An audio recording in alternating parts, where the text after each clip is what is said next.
puntualak izan zareten pertsonekiko errespetoagatik, eta Fernandoarekiko errespetoagatik ere. Sarrera labur bat egingo dut euskaraz, eta gero, iragarrita zegoen bezala hitzaldia gaztelaniaz izango da, eta erdaldunekiko ere, zera. Fernando Valladares ikerlaria da, biologoa da, bere kurrikulunan igeri nahi egin nahi baldin baduzue, fernandovalladares.com webgunean han dago informazio infinitoa, eta gonbidatu dugu Fernando, oso ekarpen interesgarria egiten duelako zientziatik, baina baita arlo filosofiko eta antropologikotik. Oso ongi uztartzen ditu bi aldeak. Muchas gracias por venir. Es un placer ver esto así, con tantas personas interesadas en lo que puede decir un científico. Y desde la plataforma hemos invitado a Fernando Valladares. Él es, doctor en biología, investigador en el CSIC, profesor de universidad, y decía antes en euskera que si queréis sumergiros en su inmenso, infinito currículum, fernandovalladares.com, pues ahí os metéis y perderéis muchas horas de vuestra vida. No, las ganarán. Sí, perdona. ¿Por qué hemos invitado a Fernando? Pues hemos invitado a Fernando porque, aparte de tener un conocimiento técnico-científico muy amplio sobre muchos aspectos de la vida que hicieron que se formara la plataforma Meaca Irimo, a raíz de la central eólica que quieren poner en estos montes, pues tiene en su manera de hablar, en su manera de entender la ciencia también, un aspecto filosófico y antropológico que nos parece que es imprescindible para cualquier tipo de conversación y incluso de discusión sobre qué vamos a hacer con este mundo para que este mundo sea vivible también en el futuro. Quiero agradecerte de verdad que hayas venido a Antzuola. En las conversaciones, no sé cuándo empezamos a hablar, pero en la primera conversación que tuvimos, Fernando me dijo, oye, ¿y habrá escuela en Antzuola? Y estaría bien, ¿no?, poder ir a la escuela y poder hablar con las chicas y los chicos y a ver qué cuentan sobre todas estas cosas y escuchar y hablar y conversar. Y esto es un regalo muy grande que haces al pueblo y que haces a la escuela y muchas gracias, aparte del regalo que nos has hecho viniendo, pero bueno, esto. No sé si... sé que hay alguna persona que ha leído el libro completo que sacó Fernando y yo quería leeros el prefacio. Quería leeros el prefacio porque, no sé, a mí me impactó y dejó de darme miedo tanta página reunida y tanta letra. Vivimos en guerra, unos con otros, con nosotros mismos, con la naturaleza. Vivimos borrachos de tecnología y soberbia en la convicción de que nuestra supervivencia está asegurada, cuando nunca ha estado tan amenazada como ahora. No es momento de bloquearse por el pánico, pero sí de llamar a las cosas por su nombre, de apoyarse en el conocimiento y de luchar por abrirse paso hacia un futuro incierto en el que nada volverá a ser igual. No basta con cambiar de actitud, necesitamos actitud de cambio. Vivimos un momento histórico apasionante en el que debemos repensarnos para seguir existiendo. Y yo le decía antes a Fernando que yo aquí añadiría hablar, reconstruir otra vez la comunidad y volver a aprender a vivir juntas y a tomar decisiones juntas. Me parece que que lo necesitamos. Bueno, a disfrutar y muchas gracias. Un placer. Bueno, pues muchas gracias, José. Bueno, estoy muy contento de estar aquí, aparte porque sois muchos y muchas, porque tengo toda la sensación de que compartimos preocupaciones, objetivos, un poco prioridades en la vida, y eso es lo que muchas veces me lleva a aceptar, sin conocer dónde me meto, a muchas invitaciones, ¿no? No tengo muy claro qué criterio seguir y casi es, si la agenda me permite, voy. Y como dijo Josebe, si luego además puedo pues, estar en el colegio ya que he venido, y si puedo aprender un poco. Yo no había estado nunca en Anzola, he pasado a 10 kilómetros por un lado o a 15 por el otro, pero no he parado nunca aquí. Entonces, aunque no la voy a conocer, pero al menos voy a dar un paseíto y aterrizar un poco a la realidad. Sí que me gustará que al acabar la charla veréis que como el libro toco muchos temas, casi deliberadamente elijamos algunos temas que os llamen más la atención o de los que empezar a tirar, y que sí que haya una cierta conversación, un debate, porque yo y muchos como yo no somos partidarios de convencer o morir. Las cosas son complicadas, más estos temas en los que estamos metidos o preocupados, y casi ninguna receta es universal, casi ninguna afirmación no tiene excepciones, y es enriquecedor que lo hablemos o que saquemos nuevos temas que no haya yo podido cubrir. He elegido un poco el agua y la energía. Yo sé que la plataforma ha nacido mucho con temas de energía, pero quería abrirlo más a otros aspectos, no solo al agua. Veréis que hablaré un poquito del sistema alimentario, de cosas que realmente necesitamos para estar vivos. Y lo voy a hacer con pinceladas de ciencia, con un poco de sarcasmo, algo de crítica. Y aunque hay unas partes de la charla que son bastante tremendas, luego espero remontar. Intento siempre acabar un poco en... hay posibilidades, pero hay que currárselas. Y como científico, como técnico, como persona que le da a la razón, cosa que no está ya muy de moda, propongo que hagamos un diagnóstico de las cosas. Y el diagnóstico, como os podéis imaginar, no es muy favorable. Bueno, cosas obvias. Somos agua. Muy bien. En concreto, las mujeres un poquito, como veis, diferentes, tienen un poco menos de agua, pero más o menos entre el 55 y el 60% de nuestro peso es agua. Pero, sin embargo, al agua la tratamos como si fuera infinita. El planeta es azul, es verdad, tiene mucho agua, pero solo un 2,5% es agua dulce. Y del agua salada, pues a nosotros no nos sirve directamente para casi nada. El mapa de la izquierda es el habitual, zonas secas, áridas, que tienen un poco de déficit. Claro, venir a Anzuola a hablar de esto, pues como que aquí pues no es un problema, pero ojalá que siga sin ser un problema mucho tiempo. Pero va viniendo la sequía desde el sur, y los madrileños, que somos una plaga, empujados por el calor y por la sequía. Pero fijaros lo que pasa cuando va al mapa de la derecha.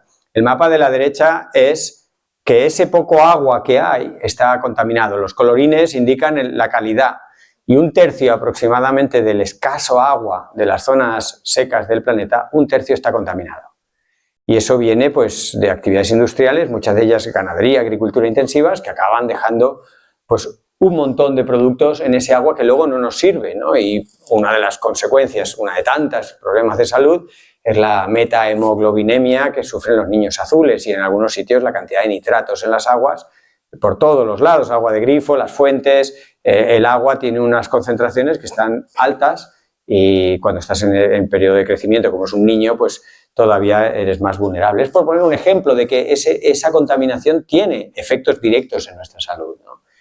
Y muchas veces decimos, somos lo que comemos, somos lo que bebemos lo que queremos ser. Una vez más, sé que en la primera parte que hablaré un poco más del agua diréis, bueno, aquí lo del agua nunca nos ha preocupado mucho. Veréis como igual sí. De hecho, uno de los artículos más citados míos en la época más de divulgación, veréis que igual os preocupa también a vosotros. El año pasado, el 2024, empezó con Cataluña con la mayor crisis hídrica de su historia. Y acabó con una de las mayores danas. No fue tan grande como la de Valencia, pero un par de semanas después, si recordáis los periódicos y las noticias, Cataluña sufrió una dana, en fin, que durante horas, casi un día, les dejó encharcados la zona del Prat, por ejemplo, del aeropuerto y demás. En el mismo año, grandes oscilaciones en la disponibilidad de agua. Esto es algo a lo que tenemos que acostumbrarnos. Y uno puede desarrollar una gestión del agua cuando hay sequía, pues ahorrar agua y demás, Cuando hay inundaciones, pues que el agua no te rompa las estructuras, dejarla ir. Pero ¿y cómo gestionas agua de sobra y de falta a la vez? Inundaciones y sequías a la vez. Cuando el agua que tendrías que dejar escapar en una inundación para que no te dañe las infraestructuras, es el agua que vas a necesitar todo el año, solo que te cae de golpe. Por cierto, una de las especies en peligro de extinción, aparte del lince y la cigüeña negra, es el sirimiri. La lluvia suave, claro, en una atmósfera más cálida, eso es un fenómeno cada vez más raro, porque una atmósfera cada vez más cálida almacena más vapor de agua y cuando se dan las condiciones para precipitación cae más cantidad. Y es a donde vamos, es un principio físico, eso no es ser, me parece a mí que ya no llueve como antes, no, es que si la atmósfera está más cálida, hay más vapor de agua en juego y la lluvia será torrencial. Es decir, son dos caras de la misma moneda y Cataluña lo sufrió en el mismo año, ¿no? Y a mí de las cosas que más me enfadaba, y por eso me atrevo a meterme en charcos, yo no soy especialista en economía, ni soy especialista en sanidad, ni en el sistema educativo, pero establezco esas conexiones porque las cosas están muy conectadas. Y cuando nos llamaban a principios del año pasado a hablar sobre el problema de la sequía en Cataluña, a mí se me hincharon las partes nobles, cuando ya todo el foco era ¿cómo va a impactar la sequía en la economía? Y yo digo, ¿y qué tal si hablamos del agua? Porque lo que no hay es agua. Y parte de que no haya agua y que un tercio de ese agua esté contaminada es por la dichosa economía. ¿Qué tal si ponemos a la economía bajo el zapato o en un cajón y hablamos del agua? Bueno, no les gustaba mucho a los que organizaban los programas porque todo el programa iba a impacto económico, impacto económico, pero fíjate, una bebida que está vendida de antemano, como es el cava, que es una marca, digamos, catalana, para no caer en el champán, que es francés, pero viene a ser lo mismo, no se lo digamos a los catalanes. Está vendida de antemano, es un producto fantástico, pero no hay agua para tanto cava. Y entonces empresas como Freixenet tienen que hacer un ERTE y echar a trabajadores porque es que, lo siento, podemos tener vendida la cosecha, pero es que no hay agua. Y no es solo el tema del cava. En México, por ejemplo, la sequía ha hecho cerrar varias fábricas de cerveza. Y este es el artículo que os decía, lo publiqué en la revista de Conversation hace unos años y se tradujo a muchos idiomas porque mucha gente dice, no me digas que me puedo quedar sin cerveza, o sea, cualquier cosa, me puedes decir del cambio climático, pero mi cerveza, por favor, que no me la toque nadie. Y dije, a ver si por la cerveza entramos. No tengo problema, yo hablo en las unidades que muevan al mundo. Y puede ser la cerveza. Pero tampoco hay agua para la edificación. La ciudad de Detroit, como tantas otras, los edificios que están en marrón o en azul, son edificios cuya fase de construcción se ha detenido porque no hay agua. Una economía boyante. El pelotazo urbanístico, por cierto, la palabra pelotazo está aceptada por la Real Academia. Significa coge el dinero y corre, más o menos. Y el pelotazo es una de las prácticas españolas más consolidadas, en lo urbanístico, pero en muchas actividades. Es decir, me da igual lo que pase después, pero hoy a tope.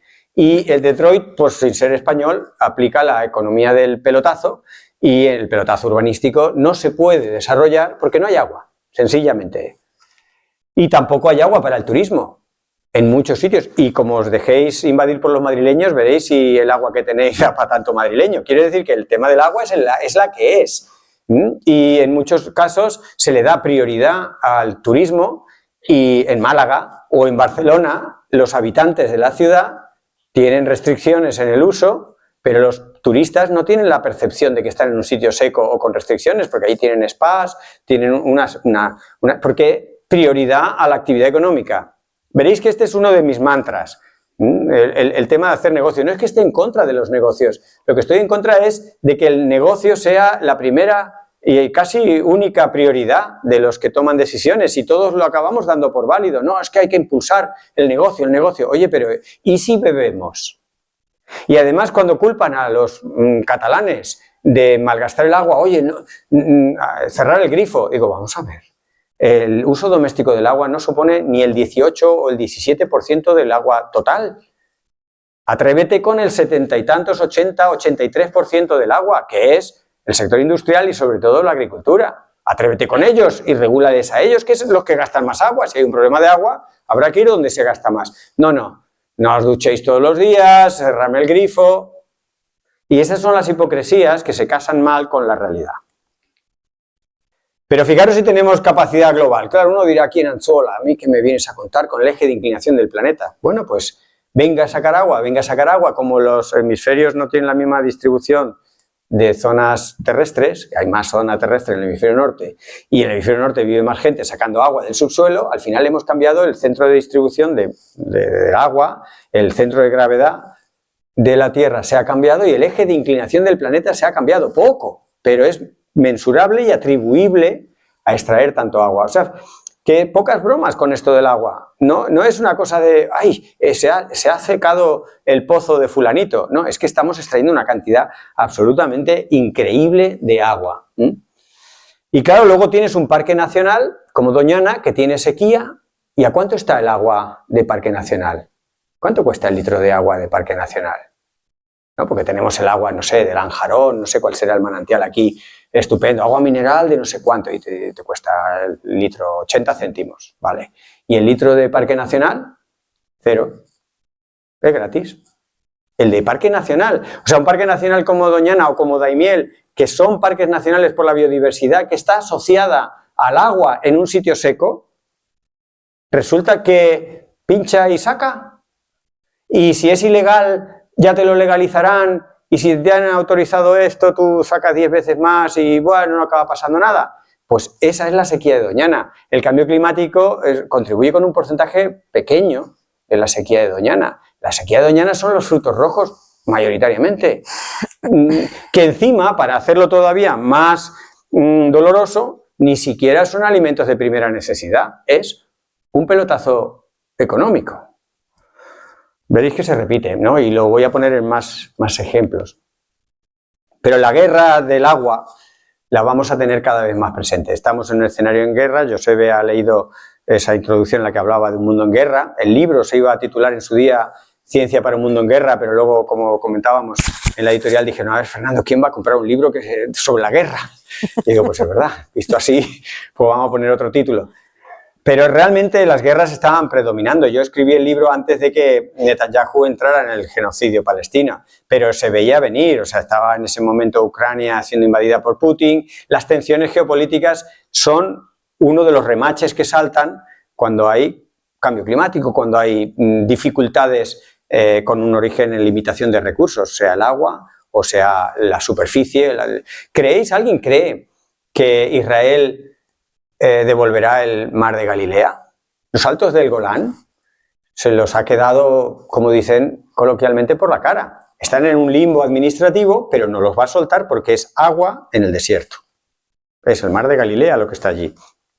Y las guerras, todo el Nilo, si queréis, si os interesa el tema, leeros el lío que dejó el Imperio Británico al irse y dejar un Nilo que tenía que llevar agua hasta la desembocadura y sobre todo a Egipto, que era el país agraciado, pero y todos los demás, ver pasar el agua y decir yo quiero agua, no, quieto. Y ahora hay drones que vigilan que no te quedes con agua de un... Bueno, eso es, te puedes imaginar que es un punto caliente de conflictos que van a ir creciendo a medida que, ¿qué? Pues que el cambio climático vaya enredando sobre todo con el agua. Porque lo mismo que decimos que se acaba el shirimiri, también decimos que una atmósfera más cálida genera más evaporación y secuestra agua líquida. Con que suba medio grado la temperatura, se desprende ese agua líquida y se queda en forma de vapor, que luego es la que cae en forma torrencial. Eso es pura matemática, pura física del calentamiento de la atmósfera. ¿Y qué hace el ser humano, este Homo sapiens, autodenominado sapiens? Pues vivimos en una era en la que el lujo está bien visto. Recordad las 3 características del lujo. El lujo, primero, tiene que ser algo que se note. Segundo, tiene que ser algo que sea caro. Y tercero, tiene que ser una cosa inútil. Las 3 cosas es lo que hace el lujo. Cuando vais a una agencia de viajes y dicen, el lujo a tu alcance, no estás hablando de lujo. El lujo, por definición de lujo, no puede estar a tu alcance. El césped surgió como un concepto de lujo.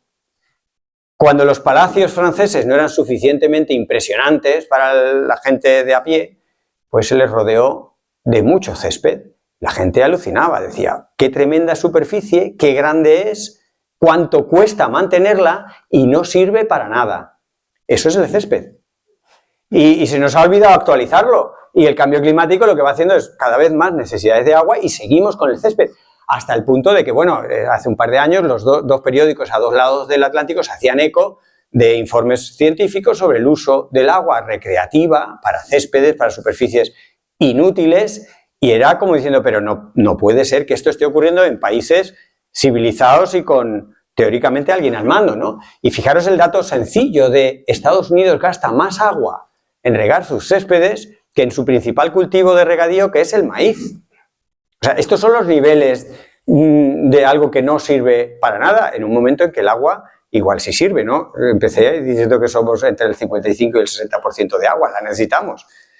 Así gestionamos muchas veces los recursos. Y esto voy a hacer una pequeña digresión antes de entrar en el punto principal, lo que más preocupa a la plataforma de Anzuola, etcétera, etcétera, que es la energía. Voy dando estos recovecos, estas vueltas y estas conexiones que me parecen interesantes para poner las cosas en contexto. Porque si tú resuelves unas cosas con una mirada corta, luego te hacen un envolvente o lo conectan con otra cosa y te han dejado sin argumento. Bien.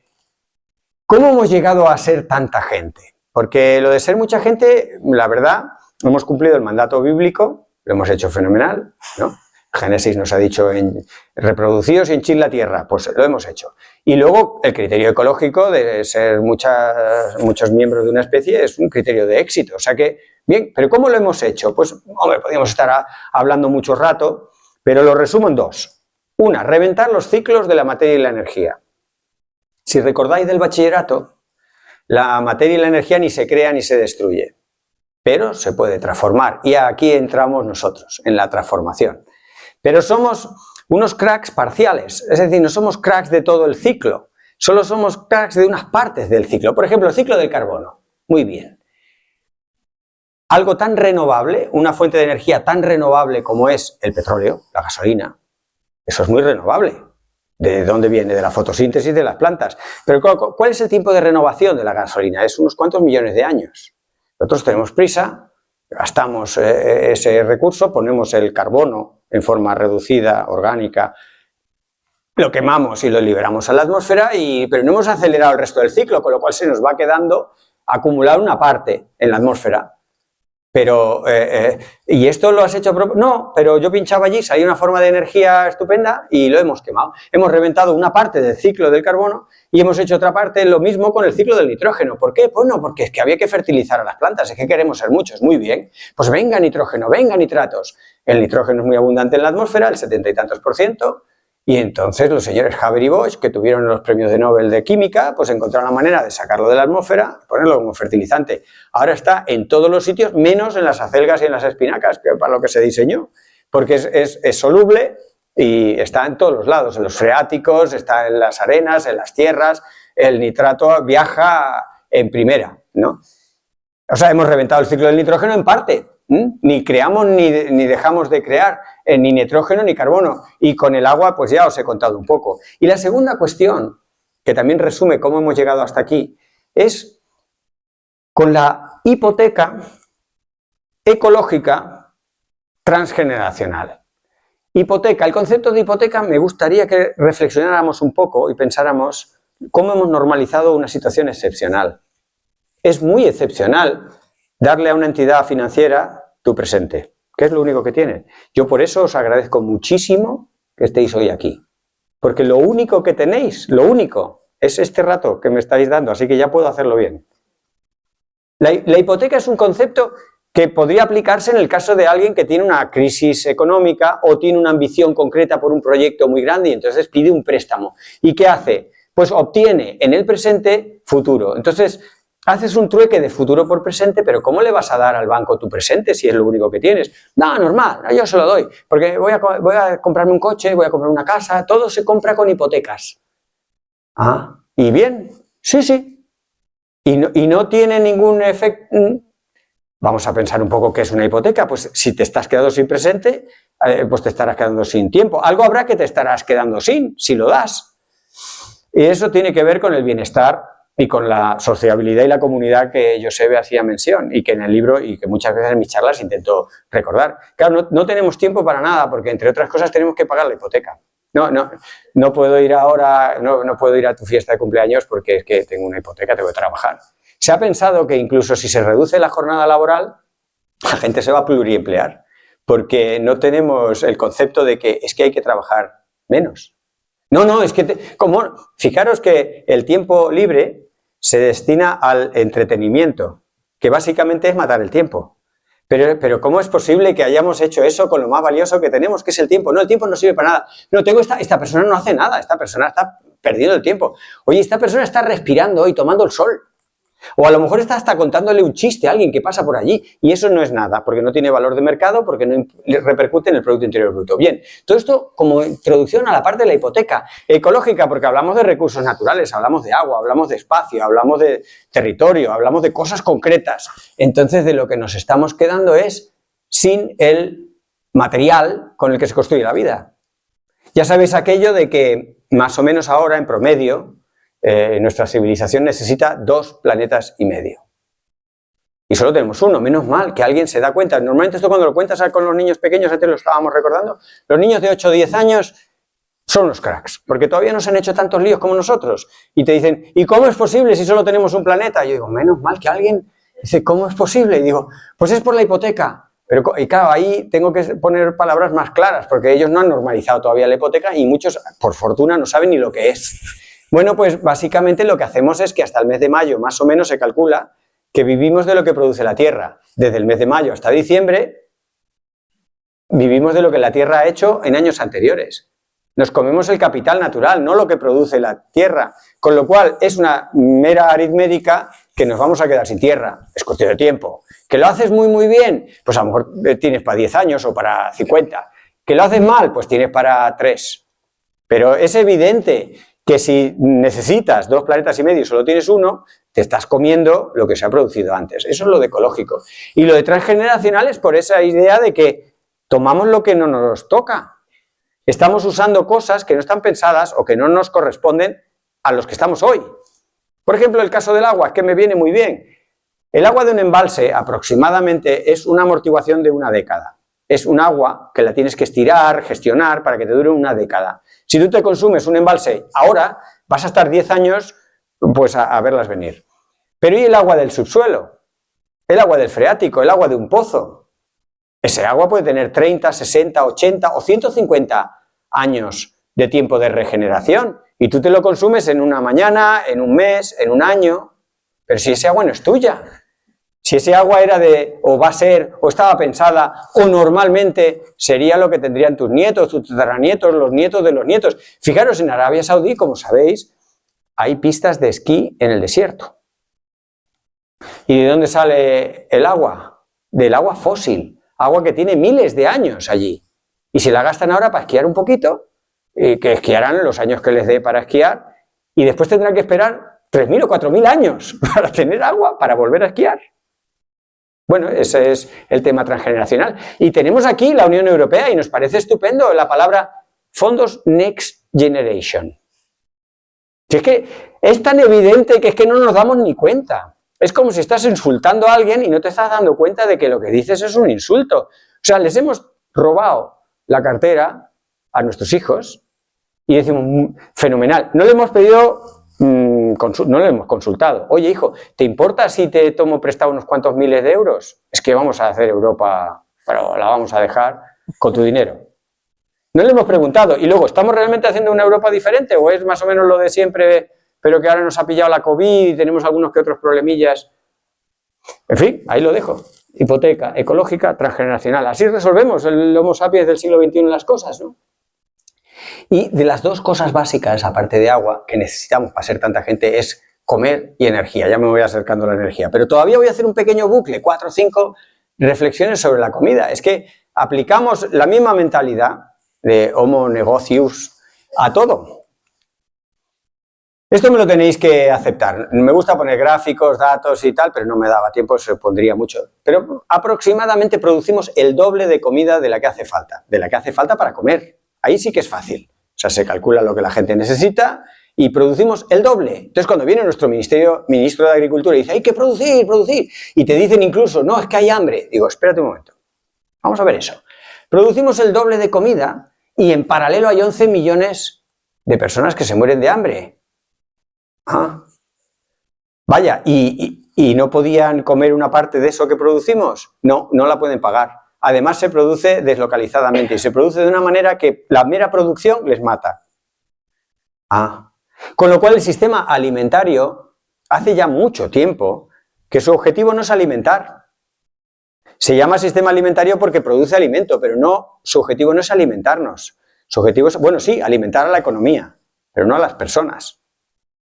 Si nos quedamos con esta frase de que precisamente hay hambre en el mundo porque producimos el doble de comida, entenderemos lo que pasa con el agua, lo que pasa con la energía y lo que pasa con todo lo que ponemos a nuestra mano. La economía, amigos, que decía, bueno, en su día, ¿no? Clinton le dijo a su oponente, estúpido, es la economía, estúpido. Yo soy más amable y digo, amigos, la economía no tiene nunca tiene suficiente agua, ni energía, ni alimentos.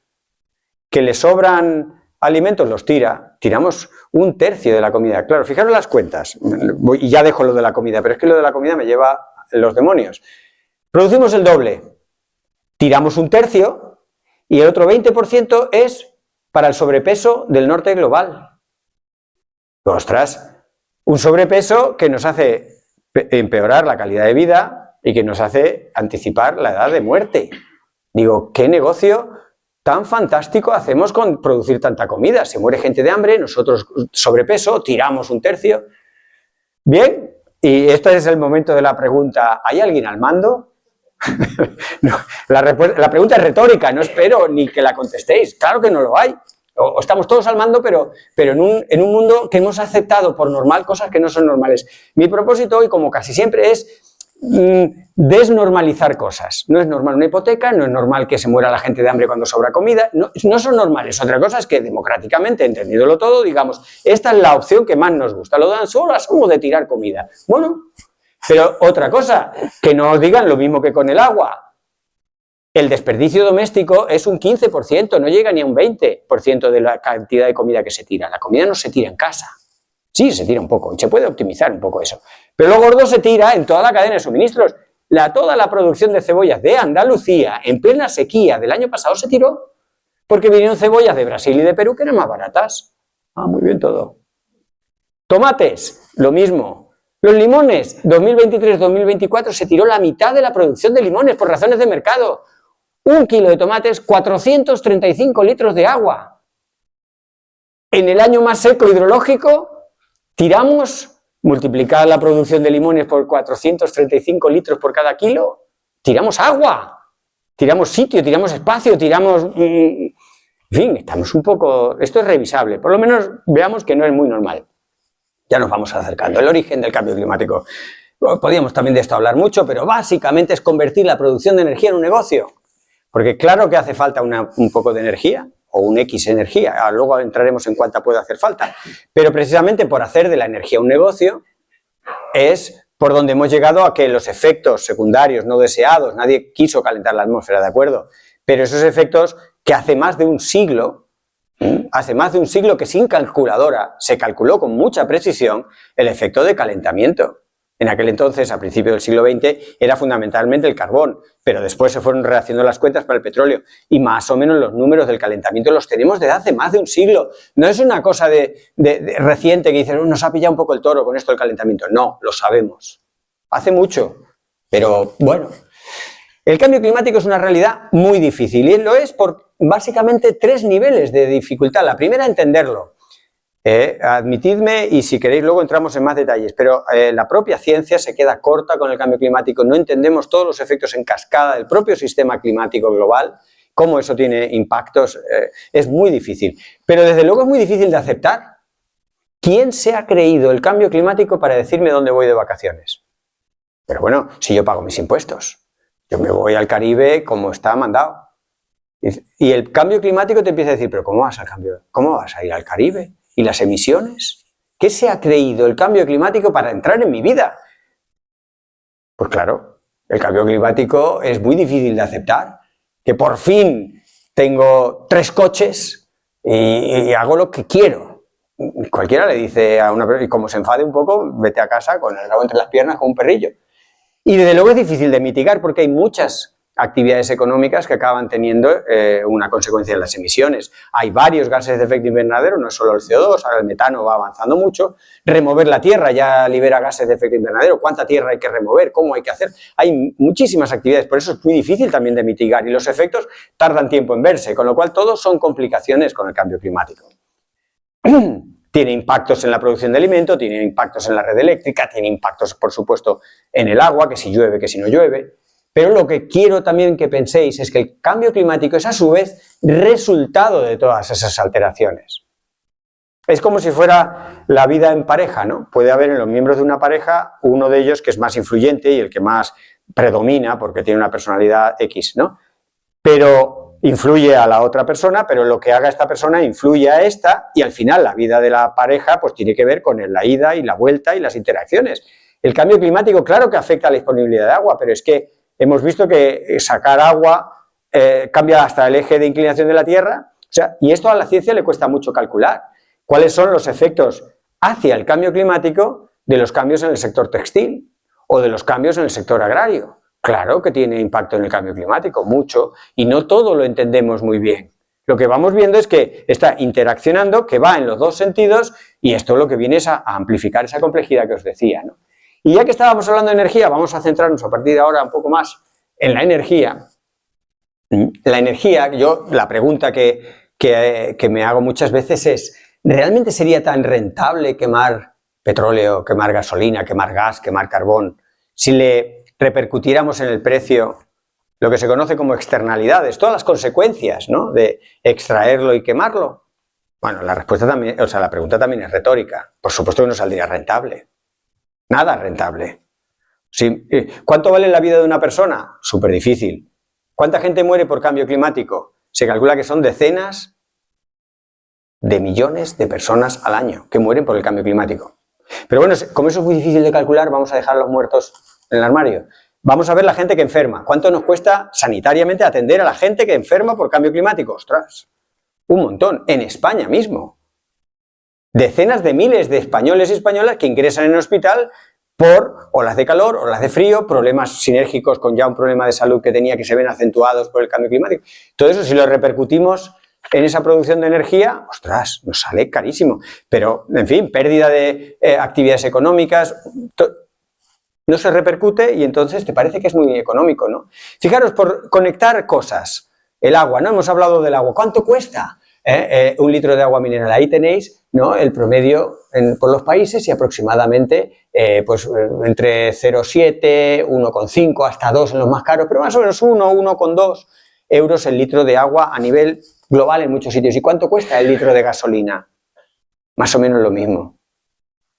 Fijaros la cara de este CEO de Petronor, alucinando, claro, decía, ¿pero cómo es posible que en una gasolinera un litro de agua te cueste lo mismo que gasolina? Vamos a ver qué es la gasolina, ¿no? Es una cosa que hay que sacar del fondo de la tierra, hay que transportarlo, procesarlo, volverlo a transportar, que lo repartan, que lo metan en tu gasolinera, en tu depósito, y eso, un litro de eso cuesta lo mismo que el agua aquí en Anzuola encima, que corre por todos los valles. O sea, ¿un litro y un litro valen lo mismo? Eso, sí. Bueno, ahí tenemos la grandísima diferencia en nuestro sistema económico entre precio y valor. El agua vale mucho, pero no tiene casi precio.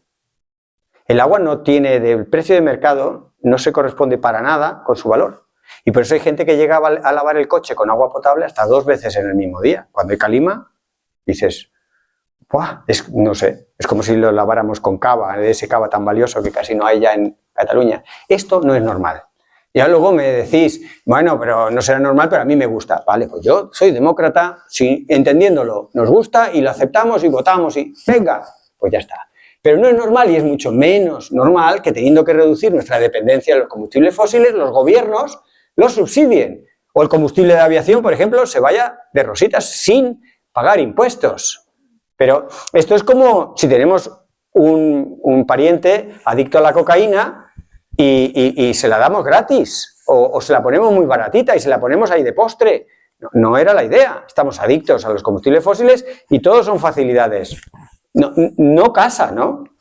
Bueno, ¿Y hasta cuándo estaremos extrayendo petróleo? Bueno, los científicos calculan dónde debería dejarse y cuánto de los combustibles fósiles deberían dejarse para hacer ¿qué? Para hacer lo que dijimos en el Acuerdo de París en el 2015, de no calentarnos demasiado. Ya el 1,5 grados lo hemos sobrepasado, aquel nivel de calentamiento respecto a la era preindustrial que era más o menos seguro para la humanidad. Ese lo hemos sobrepasado en los últimos 2 años. ¿Ya? Pero tenemos otro, que es el de los 2 grados, y vamos rumbo a los 3 o los 4. No es lo mismo sobrepasar un límite de seguridad por un poco que sobrepasarlo por un mucho. Y cada vez nos cuesta más energía sacar el petróleo. El petróleo ese fácil que tú pinchabas y salía así a borbotones, ese ya se está acabando, ya no es tan frecuente. Esa curva de ahí es la energía que te cuesta sacar el petróleo. Ya en muchos lugares te cuesta más energía sacarlo que la que te va a dar quemándolo. Pero claro, ahí está Papá Estado. Paga, te apoya, porque hay que mantener la industria, no sé, del automóvil o la que sea, que está apoyándose en esa forma de energía. Y así que aquí estamos atrapados, pues entre 2 aguas, por hacer un poco de juego de palabras. Claro que tenemos una forma de energía muy contaminante y tenemos otra menos contaminante, y vamos a entrar un poco pues, en el debate, sin ánimo de resolverlo, simplemente de entendiendo los líos en los que nosotros mismos nos podemos llegar a meter, ¿no? Nadie se propuso calentar la atmósfera, los combustibles fósiles han tenido esta consecuencia no deseada, muy bien. Y las energías renovables son más limpias, sí, pero no son limpias del todo. Vamos a ver algunos pequeños problemas. Pensemos que, por ejemplo, los eólicos tienen un aceite de lubricación que hay que cambiar cada poco y ese aceite es muy tóxico. Limpia no es, la única energía limpia es la que no se consume ni se produce. Que ¿producir 1 gigavatio con eólico, con fotovoltaico, tiene menos huella ambiental que quemando gasolina? Sí, pero que no tiene huella ambiental, también. O sea, también es falso, ¿no? Es un mito de esos. No, es que es energía limpia. Bueno, es renovable y, como decía antes, hasta el petróleo es renovable. O sea, ojo con los nombres. Sí, esta es un poco renovable en un tiempo más corto, vale. Esta es un poco más limpia, sí, pero es un poco más, un poco menos, en una escala en la que ninguna forma de energía es totalmente limpia ni nada renovable, ¿no? No están exentas de huella. De las 3 cosas que os quería comentar, de estas energías alternativas, por llamarlas ya de una forma más global, en primer lugar es que no están exentas de huella ambiental. Por lo tanto, no deberíamos llamarlas energías limpias, porque no son limpias, son menos sucias, pero no son limpias. Por ejemplo, ¿sabéis que los paneles fotovoltaicos tienen una vida aproximada de 25, como mucho 30 años? Bueno, se calcula que dentro de eso, unos 25 a 30 años, tendremos 78 millones de toneladas de paneles solares inservibles con graves riesgos para la salud humana y salud de los ecosistemas.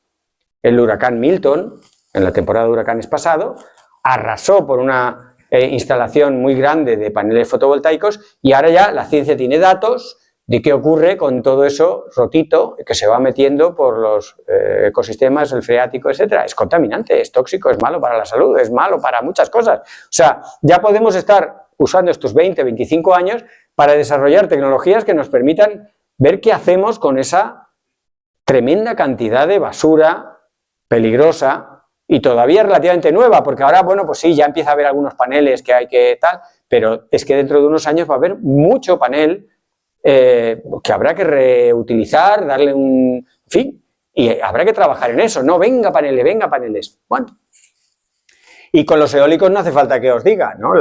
El peaje en biodiversidad. Cada vez hay más evidencia, pero hay más evidencia porque hay que luchar contra la contraevidencia. No, que no son para tanto, no, que hay unos molinos que son como turbinas, no chocan los animales, bueno, lo que quieras. Pero yo te digo, del orden de casi 1 millón de murciélagos mueren cada año por choques con las aspas de los molinos. Claro que los murciélagos no son tan emblemáticos como un quebrantahuesos, ya, pero es que también los quebrantahuesos están muriendo, como hay menos, solo han muerto 1 o 2. Pero los murciélagos cumplen una función biológica, a ti te pueden caer mal, es verdad que son feos y dan como un poco de grima, pero los murciélagos reducen, por ejemplo, muchas plagas, controlan, en fin, tienen una función en el ecosistema. Lo siento, que tú no sepas de ecosistemas no significa que los ecosistemas no estén haciéndote la vida más favorable, ¿no? Y las aves y tantos indicadores, insectos, hay un montón de cosas que son afectadas por estas instalaciones. Es una vez más, hay que sopesarlo, no ignorarlo o no quitarle importancia, ¿no? Esto es lo que decía, la Estación Biológica de Doñana lleva tiempo haciendo inventarios sobre los murciélagos en concreto, pero también sobre las aves, rapaces o no rapaces, que caen con estas instalaciones. Segunda llamada un poco a la reflexión.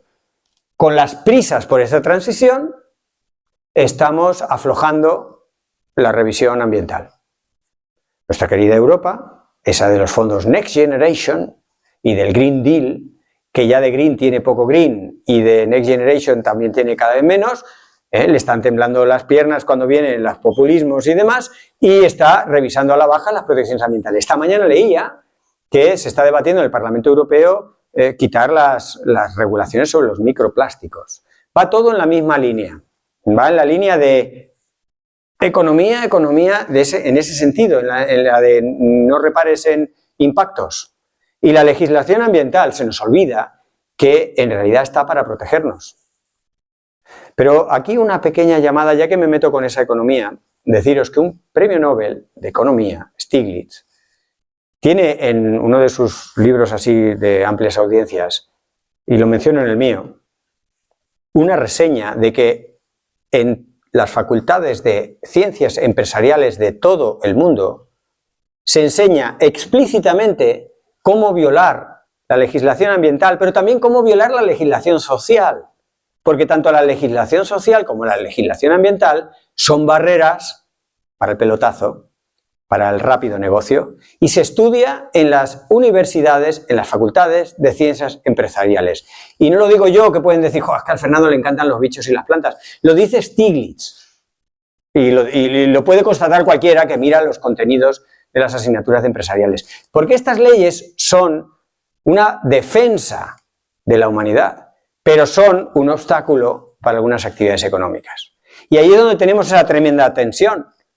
Y a mí me gustaría hacerles esas preguntas retóricas a muchos promotores de actividades económicas, empresarios, industriales, que les dices cuánto cuesta la salud de las personas, cuánto cuesta la salud de los ecosistemas, ponme un precio en eso y vemos. Pero claro, eso es muy subjetivo y ahí hay ideología, espiritualidad, ahí hay muchas más cosas que trascienden a la ciencia. Y yo ahí me abro al debate pues como uno más. Y si con luz y taquígrafos la reducción de esperanza de vida, por ejemplo, causada por todas estas instalaciones, se pone en la mesa y se valora con el desarrollo de tal, y la gente dice, vamos a vivir menos. Por primera vez en la historia reciente de la humanidad, nuestros hijos van a vivir menos que nosotros.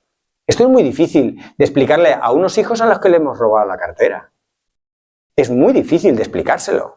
Mira, vas a vivir menos en un mundo que está peor y estoy usando tu dinero, tu agua y tu futuro para yo hacer lo que me dé la gana. Muy bien todo, papá, fenomenal. O sea, luz y taquígrafos. Si eso es lo que nos parece, por las razones que sean, informado, pero es que así dicho se encuentra pocas veces.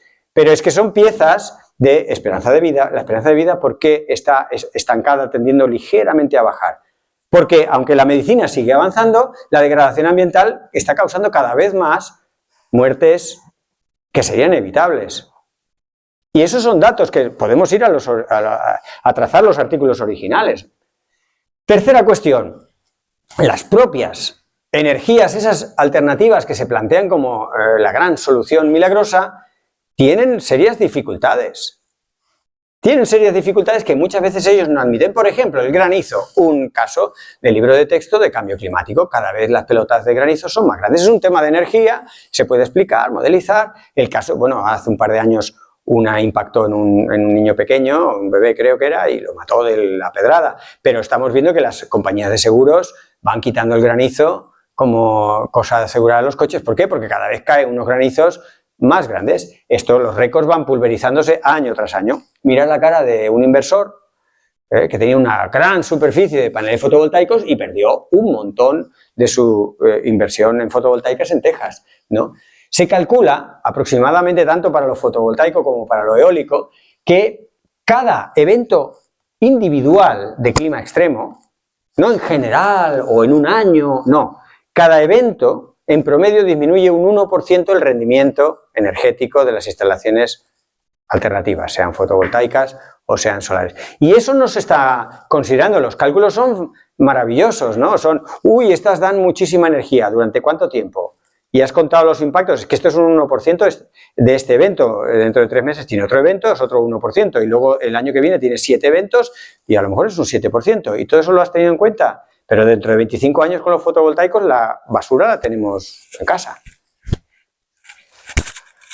Bien, y aquí veis pues instalaciones que no están a la altura del nuevo clima, como le ha pasado a Amazon con la Dana. No nos terminamos de creer el clima que tenemos. En el Atlántico, en el noroeste de España, a finales del año pasado, las tormentas que venían, claro, las tormentas, siempre te pueden decir los negacionistas, no, tormentas ha habido siempre, si no mira la Armada Invencible, quedó hecha unos zorros, también es verdad, negligentes, salir en invierno que necesidad tenían, pero íbamos de subidón imperial, ¿no? Y decíamos, no nos va a pasar nada, venga Armada, va, no eres el momento, y es a tomar por saco. Tormentas ha habido siempre, vale. Vientos sostenidos de 180 km por hora, con rachas de 240. Yo he estado en la Antártida con vientos de 130, 140 y las latas de guisantes de 10 kilos vuelan como si fuera una avioneta. No quiero imaginarme un viento de 240 km por hora. Y eso ha habido en diciembre, en la tormenta en el mar, en el Atlántico Norte. Un poco lejos, pero no tan lejos de las costas gallegas, azotando aparte de las costas británicas. Eso ya es aquí, eso es el clima. Y este molino no aguantó en Iowa, pero es que no están ni diseñadas para el clima que ya está aquí. Hombre, es como los puertos, ¿no? Que se han hecho fuertes, pero no están diseñados para el mar que ya hay. Se han hecho pero no están embocando a las corrientes principales, no tienen la altura correspondiente a la altura de ola y los materiales no son los que tendrían que ser para la fuerza de las corrientes. De las corrientes, la altura de ola y la orientación de las corrientes de hoy. No hablo de un escenario futuro, pero bueno, se hicieron fuertes, se están aguantando. Pero es el cambio climático, amigos, está aquí. Y nosotros seguimos pensando, bueno, vamos a hacer tecnologías. A ver, cuanto menos tecnología mejor, porque las tecnologías tienen su punto débil. ¿Qué tal si nos aliamos con la naturaleza? ¿Qué tal si hacemos las cosas un poco más sensatas, un poco más ajustadas a las necesidades? Vamos a hablar un poco de necesidades, porque por supuesto que necesitamos transicionar a energías limpias, sí, y mejor si el gigavatio lo hacemos más limpio que sucio, sí, pero ¿cuál es la necesidad? Vamos a dejarnos de poner el Producto Interior Bruto como si fuera la Virgen del Santo Remedio, ¿no? Millones de españoles y de habitantes de todo el planeta esperan, ansiosos, al telediario de la noche a que les confirmen que su región, que su país crece y que su Producto Interior Bruto es mayor. Dices, es precisamente el Producto Interior Bruto lo que te está matando, por todas estas consecuencias, por esta manera de priorizar ese indicador de solvencia económica como un indicador de bienestar, que ya no estamos ahí. Por supuesto, cuando un país es muy, muy pobre, el crecimiento del Producto Interior Bruto le puede traer infraestructura y acceso a cosas, sí, pero llega un momento enseguida que se separan y son líneas completamente separadas, el Producto Interior Bruto, la calidad de vida de las personas y el bienestar y la prosperidad auténtica, ¿no? Y dejémonos de ideologías y vayamos a números, lo que os decía de cuando te preguntan, ¿pero cuánta energía hace realmente falta? Es muy difícil de contestar esta pregunta. ¿Por qué? Porque está complicadísima en miles de informes y nadie te acaba dando un dato. Yo encontré este trabajo de Jackson y tal, ya tiene 2-3 años, que habla del bienestar humano y el uso de energía per cápita. Y esas grafiquitas que están en los dos mapas te vienen a mostrar que los 9 indicadores de salud y bienestar aceptados habitualmente crecen, lógicamente, partiendo de la pobreza energética hasta que tienes un cierto nivel energético, a partir del cual, por más energía que tengas, no aumenta tu salud y bienestar, no eres más sano ni más feliz.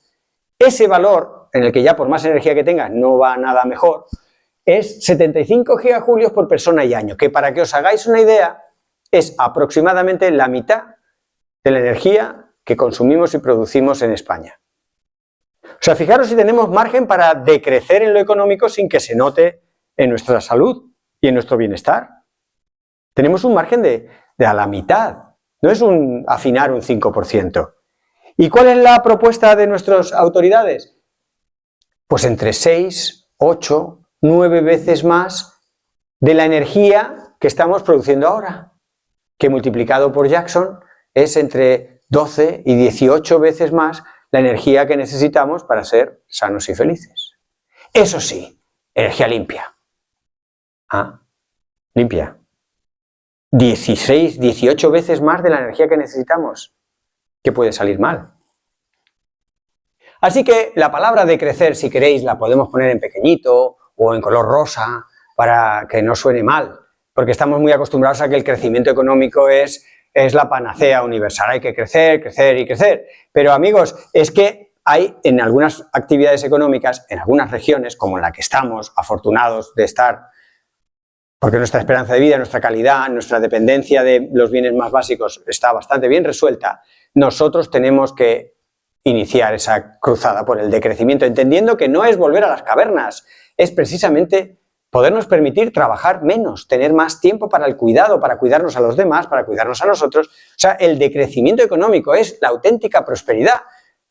Y de esto podríamos estar hablando largo y tendido. Solo hago ese pequeño paréntesis para pensar que este reajuste energético no es solo hacia formas más limpias, que también, sino a producir mucha menos energía. Que no hace falta, claro. Elon Musk, que está en todas las conversaciones como Donald Trump, Elon Musk nunca tendrá suficiente energía, porque si puede ir a Marte, irá a Saturno. Pero yo no estoy hablando de alimentar a Elon Musk, ni de alimentar a una economía irresponsable. Estoy hablando de salud, bienestar, prosperidad, sostenibilidad. Estoy hablando de cosas así, que yo creo que tienen su lado positivo, no es de perro flauta o de amarga fiestas. Pero bueno, si democráticamente decidimos que no, pues no. La desigualdad no para de crecer, especialmente desde la COVID-19. Los indicadores, tanto a escala más local como a escala global, muestran una mayor desigualdad. Y la desigualdad es carísima. Si andamos con dificultades energéticas, la desigualdad nos cuesta mucha energía. Concretamente para España, sí, en promedio, España tiene una desigualdad social que nos hemos acostumbrado, que la hemos normalizado. No es comparable con la desigualdad que puedan tener, no sé, Nicaragua, Sri Lanka, Sierra Leona o el Congo, ¿vale? Pero hay una desigualdad.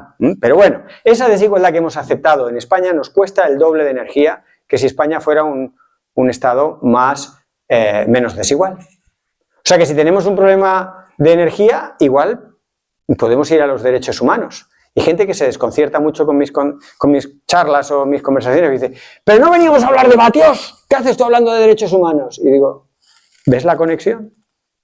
Y si aprovechamos el problema que nos está generando producir tantos vatios para cambiar cómo hacemos las cosas, de origen, de fondo, no que ahora lo hago en forma de molinillo que no mata murciélagos, que bueno, siempre será mejor que no mate murciélagos, pero ¿cuántos molinillos necesitas? ¿Y qué tal si priorizamos una repartición de los bienes? Ah, comunista, anarquista, bolchevique, rojo. Llámame lo que quieras, pero no sé qué ganamos con etiquetas. Si te estoy diciendo que son datos objetivos que te dicen que esto es posible, que esto es sostenible, que la manera de transitar hacia aquí es de esto, luego pues no lo hagamos, pero que lo digan bien claro que no lo hacemos porque no me da la gana o porque hay unas diferencias que no me interesa que se reduzcan. Ah, vale. Nos cuesta esto lo que os decía, aproximadamente se calcula que en España la desigualdad imperante nos cuesta el doble de energía. Fijaros, acaba de empezar el 2025 y solamente en este mes y poco los multimillonarios ya han emitido todo lo que podían emitir en todo el año. O sea, ya están emitiendo por encima de su cuota, ¿no? BlackRock, seguida de Bank of America, LP Morgan y medio Wall Street, ya ha abandonado su senda de la presunta sostenibilidad. Claro, nunca fueron adalides de la sostenibilidad, pero al menos tenían eso entre sus referencias e intentaban adecuar sus inversiones. BlackRock, no sé si os suena, pero es la principal entidad financiera del mundo, ¿no? Y antes de que Donald Trump subiera a la Casa Blanca, ya dijo que iba a dejarse de tonterías, que iba a ir a por el negocio puro y duro y que todo esto de la sostenibilidad eran pequeños obstáculos, caray. Y vamos, en fin, rápidamente, y Musk y Zuckerberg, los dos grandes de las redes sociales, ya han dicho que esto de poner personas a filtrar contenidos en las redes y actuar un poco de balance, que no. Que van a quitar eso, que eso es coartar la libertad, y entonces ahora en las redes, si hablas de pederastia o de nazismo o de violaciones en serie o crímenes en serie, y ya serán los propios usuarios de las redes los que funcionan. Bueno, esto matemáticamente a lo que lleva es a una proliferación de bulos, desinformaciones, odio, violencia, no pasa nada, ¿no? Bueno, en fin, que me voy un poco, pero sí quería hacer alusiones a este análisis reciente desde el punto de vista de las humanidades, porque yo soy de ciencias más exactas, pero cada vez más me doy cuenta de que tenemos un problema humano y que hay que ir a las ciencias más de la humanidad, a la antropología, a la sociología, a la psicología, a la filosofía, que como no sirven para nada, la filosofía, por ejemplo, se está quitando de los planes de estudio, pero si es un problema filosófico, el problema de las energías solares o eólicas es ¿para qué? Y eso es una pregunta filosófica, y no hay ningún filósofo ni filósofa en esto. Te vienen los ingenieros, te echan unas cuentas, te dicen unos... pero ¿para qué? No sé, a mí me han dicho que ponga aquí el molino más grande que quepa en el valle, ¿vale? Pues ya está. Y luego viene el Valladares, me echa un poco de agua encima y me dice que igual no aguanta los vientos, pero nosotros creemos que sí. Ah, ¿pero para qué? ¿Dónde están los humanistas? Bueno, pues este análisis lo que dice es que, por supuesto que estamos viendo en directo y a velocidad de crucero un deterioro de las instituciones, un deterioro de las democracias.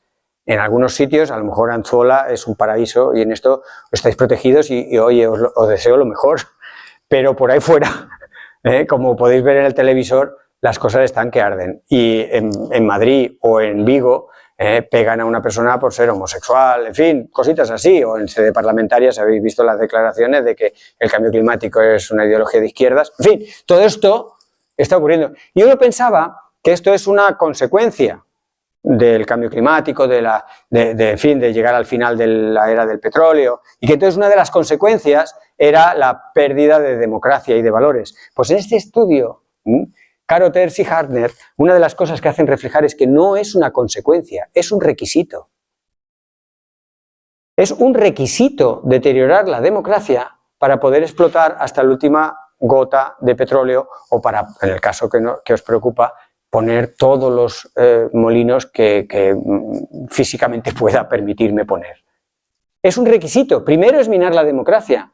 Porque ¿qué es la democracia? La democracia es un sistema con todas sus limitaciones en las cuales personas diferentes se ponen más o menos de acuerdo para decidir una cosa. Pero eso sí, con información. Con toda la información. ¿Está la información? Pues ahora vemos que los mecanismos democráticos para que la información entre y pueda ser usada y pueda ser empleada para tomar decisiones democráticas, ya no está ahí, así que es un requisito. Los bulos y todas estas tonterías que circulan cada vez con más frecuencia no es una cosa de mucha broma, es una parte de una estrategia financiada, estructurada, para que no es que te creas las mentiras, es para que al final no te creas casi nada y haya un cierto descrédito de los bulos, todos, yo qué sé, eso lo dirás tú. Y nos hemos olvidado un poco de una actitud crítica, de ver de dónde vienen los datos, quién lo dice, cómo lo dice, en qué se apoya, e ir pasito a pasito construyendo las piezas para tomar decisiones ante temas complejos. Todo esto se va, ¿no? Y las redes sociales son un altavoz de todo, lo bueno, lo malo, y si no hay ninguna regulación y si no hay tiempo para filtrar un poco, entender un poco de dónde vienen las cosas, pues estamos, en fin, muy expuestos. Esta señora, fijaros qué sonrisa. A mí me encanta por la gran sonrisa.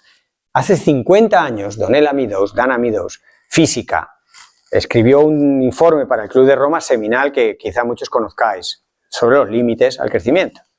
Y teniendo muchísima menos información y mucha menos potencia analítica que la que tenemos hoy, hace medio siglo, acertó bastante con dónde estamos y cómo estamos chocando con recursos naturales. Pero hoy traigo más que nada una frase muy irónica que encaja con esa sonrisa estupenda. Pasaremos a la historia como la primera sociedad que no se salvó a sí misma porque no era rentable. Es que no es rentable salvarnos. Ah, muy bien, pues nada, allá vamos. En fin. Y ahora viene la parte en la que voy a intentar levantar los ánimos, porque el humor ayuda, pero a veces el humor te vas como sonriendo y dices, somos tontos macizos, esto no tiene arreglo, me voy a por un chacolí. Pero mitigar la crisis se puede. O sea, no digo que sea fácil, aquí hay que separar, ¿no? Una cosa es que sea posible y otra cosa es que sea fácil. No es fácil, pero si nos cargamos de, digamos, de motivación, podemos hacer cosas que sean difíciles. Factible es, y por ejemplo hemos hablado de los muertos asociados al cambio climático. Bueno, Hamilton y colaboradores calcularon los que no morirían por hacer lo que dijimos que íbamos a hacer, que era el Acuerdo de París. Bueno, estos son números muy conservadores, del orden de 10 millones de personas no morirían por cambios favorables en la dieta, por cambios favorables en la contaminación del aire, por cambios en la movilidad, etcétera, si hacíamos las cosas asociadas a una estrategia de reducción de emisiones de gases de efecto invernadero. Hay muchísimos movimientos, por eso me gusta también tener contacto de primera mano, porque yo soy muy teórico, me tiro muchas horas leyendo informes, estudios, no sé qué, pero me gusta tener contactos con iniciativas ciudadanas. En España ha habido una iniciativa legislativa popular, una herramienta democrática que se usa muy poco. ¿Por qué? Porque da trabajo,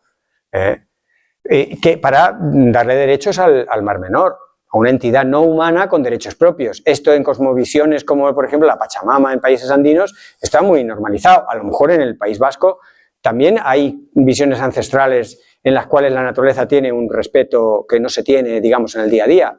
Igual sería cuestión de escarbar ahí y ver la identidad del pueblo vasco, no lo sé. Por unas razones o por otras, el caso es que se avanzan a base de iniciativas ciudadanas cosas que parecían imposibles. Y hay asambleas ciudadanas en materia climática. Las asambleas ciudadanas no es simplemente un grupo de ciudadanos y ciudadanas que se ponen de acuerdo. Es una institución, es una herramienta democrática en la cual el gobierno, sea autonómico, sea nacional, elige al azar a 150, 100, 200 personas para representar a la ciudadanía. Son informados por expertos y hacen una serie de propuestas. Y ha habido ya muchas asambleas ciudadanas, bueno, bastantes. En España ha habido una que ha pasado sin pena ni gloria, en Francia, en el Reino Unido, en Canadá, etc. Y estas asambleas, muchas de ellas hacen centenares de propuestas, están cargadas de sentido común. No hace falta ser doctor en Cambridge para muchas de las cosas que estamos diciendo aquí. Te pones a deliberar, propones, te informan, pregunto al Valladares, pregunto al Turiel, pregunto a no sé quién, también el de Red Eléctrica Española, que venga también el de Repsol. Tú juntas, te reúnes, sumas, multiplicas y después de unos meses propones. Y las propuestas encajan, por ejemplo, en un concepto muy amplio que también tiene entrada en Wikipedia, que es el de suficiencia económica, que a lo mejor es menos doloroso que el de crecimiento, que como su nombre sugiere es una economía de suficiencia. Vamos a crecer la economía, a hacer actividades económicas hasta que sea suficiente. ¿Suficiente para qué? Bueno, esto es materia un poco de debate y más filosófica, bien, pero por ejemplo podemos tener las referencias que os decía, ser sanos y felices. Y a partir de ahí, punto de la actividad económica, ¿para qué alimentar a la económica que nunca tiene suficiente, ¿no? En fin, el decrecimiento, por ejemplo, la patronal francesa se lanzó allí un órdago que le salió fatal, hizo una encuesta y preguntó a la ciudadanía francesa quiénes estaban a favor de un decrecimiento económico, pensando que dirían, decrecimiento, pues el 67% de los franceses y francesas, sin ser doctores en economía ni saber especialmente los detalles, entendían que países de nuestro entorno, países desarrollados, países europeos, le toca decrecer, y ni tan mal. En fin, cosas que ocurren, cosas que comento en el libro. La palabra desafíos es una de las partes que me gusta abordar. Un desafío es una cosa difícil, pero un desafío es escalar una montaña. Bien, y sabes cómo hacerlo. Bueno, pues ¿por qué no abordamos muchos de los desafíos? Yo muchas de las veces de dar charlas durante años me voy a casa dándole vueltas y decir, pero sí, con lo claro que está, ¿por qué no avanzamos? ¿Por qué no avanzamos? Muchas veces es porque no se habla suficientemente claro. Antes, en la entrevista que me hizo un periodista vuestro, me decía, ¿qué sería lo más urgente hacer? Hablar claro, pero claro del verbo claro, yo claro, tú claro, él claro, todos claros. Y luego decidimos. Pero es que si solo te cuentan un trozo, no, es que va a traer mucha riqueza ¿para quién? ¿Cuánto? ¿Durante cuánto tiempo? O sea, claro del verbo claro. Entonces, muchos de los desafíos se hacen mucho más tangibles. Pero claro, el círculo del milagro, en el que una persona viene y promete cosas imposibles, como por ejemplo agua en Doñana, como si tú tuvieras el agua en el sótano, pues eso no podríamos aceptarlo, pero la ciudadanía ávida de agua, le viene un político y le promete agua, y ya tenemos instalado el círculo del milagro. Y así hasta varios procesos extraños de personas mayores, los niños no se hacen estos líos, y zancadillas o autoemboscadas o tiros en el pie, cosas que sabiendo que es malo, pues como si eres adicto a la cocaína, ¿no? O que decía antes, cosas que sabiendo que no es bueno, pues lo haces, pues bueno, se puede corregir, para eso está la cultura. O sea, somos un cazador-recolector neolítico. Ahí nos hemos quedado, ese es nuestro cerebro. Claro, podemos ir a un centro comercial y pillarlo todo lo que nos permita nuestra tarjeta de crédito, o podemos, con un poco de mesura, decir, voy a ver si compro lo que vamos a necesitar y bueno, me doy este pequeño capricho, pero punto. No me lo compro todo. cariño, nos hemos quedado sin dinero, mira todo lo que traigo. Pues eso estamos haciendo con los recursos naturales. En fin, propuestas, humanicemos la sociedad con esas cosas que no sirven para nada, con la filosofía, el humanismo. Tengo dedicado una pequeña oda al dobladillo, la sociedad que pueda tener tiempo para cogerse el dobladillo. Y esto es un caso ya objetivo. Tú vas a un centro comercial y de oferta tienes un pantalón que te cuesta 7 euros. Y como no tienes tiempo y te queda largo, lo llevas a que te cojan el dobladillo y te cuesta 10. Y tú dices, ostras, ¿en serio crees que esta es la sociedad? Yo reclamo mi derecho a tener tiempo para cogerme el dobladillo. Naturalicemos la biosfera, es que ya la antropomasa, lo artificial, pesa más que la biomasa, con lo cual igual la biosfera ya no tiene el nombre correcto. En fin, llenemos de vida la biosfera, si se llama biosfera porque es lo que caracteriza al planeta, es una capa muy finita donde estamos nosotros, que como nos descuidemos ya no estamos nosotros, que está llena de vida. Y lo de la prosperidad, que es una palabra que nos llenamos muchas veces la boca, y los políticos especialmente, vamos a redefinirla. Porque vivir todo el día corriendo, corre que te corre, hoy yo se ve, hacía bromas, que iba corriendo a buscarme, que no sé qué, que igual crees que el medio rural lo tenéis ahí un poco idealizado, aquí también hay estrés. Vamos a redefinir, vamos a hacer una terapia y decir, ¿qué es prosperidad? Vamos a vivir bien, a trabajar menos. En la parte de trabajar menos la entendemos todos. Pero luego no te me vayas a trabajar por el ladillo porque te han reducido la jornada laboral. Que la idea es, si no trabajas, no trabajes. Cuida a tus hijos, a tus padres, cocina, cógete el dobladillo. Pues esta es la propuesta de civilización. Los detalles, pues ya los hilvanaremos, pero hay que querer. Es que, claro, no. Se ha visto que a la gente le reducen la jornada laboral y se busca otro trabajo. Dices, no, hombre, no. La idea era que no trabajaras, del verbo no trabajar. Pero, en fin, ya como propuesta final, sí que me gustaría que periódicamente sea empujado por charlas como esta, por conversaciones en la familia o en el bar, tengamos muy claro dónde queremos estar. Pensemos el futuro que queremos. Y es importante que lo hagamos porque lo podríamos conseguir. Muchas gracias.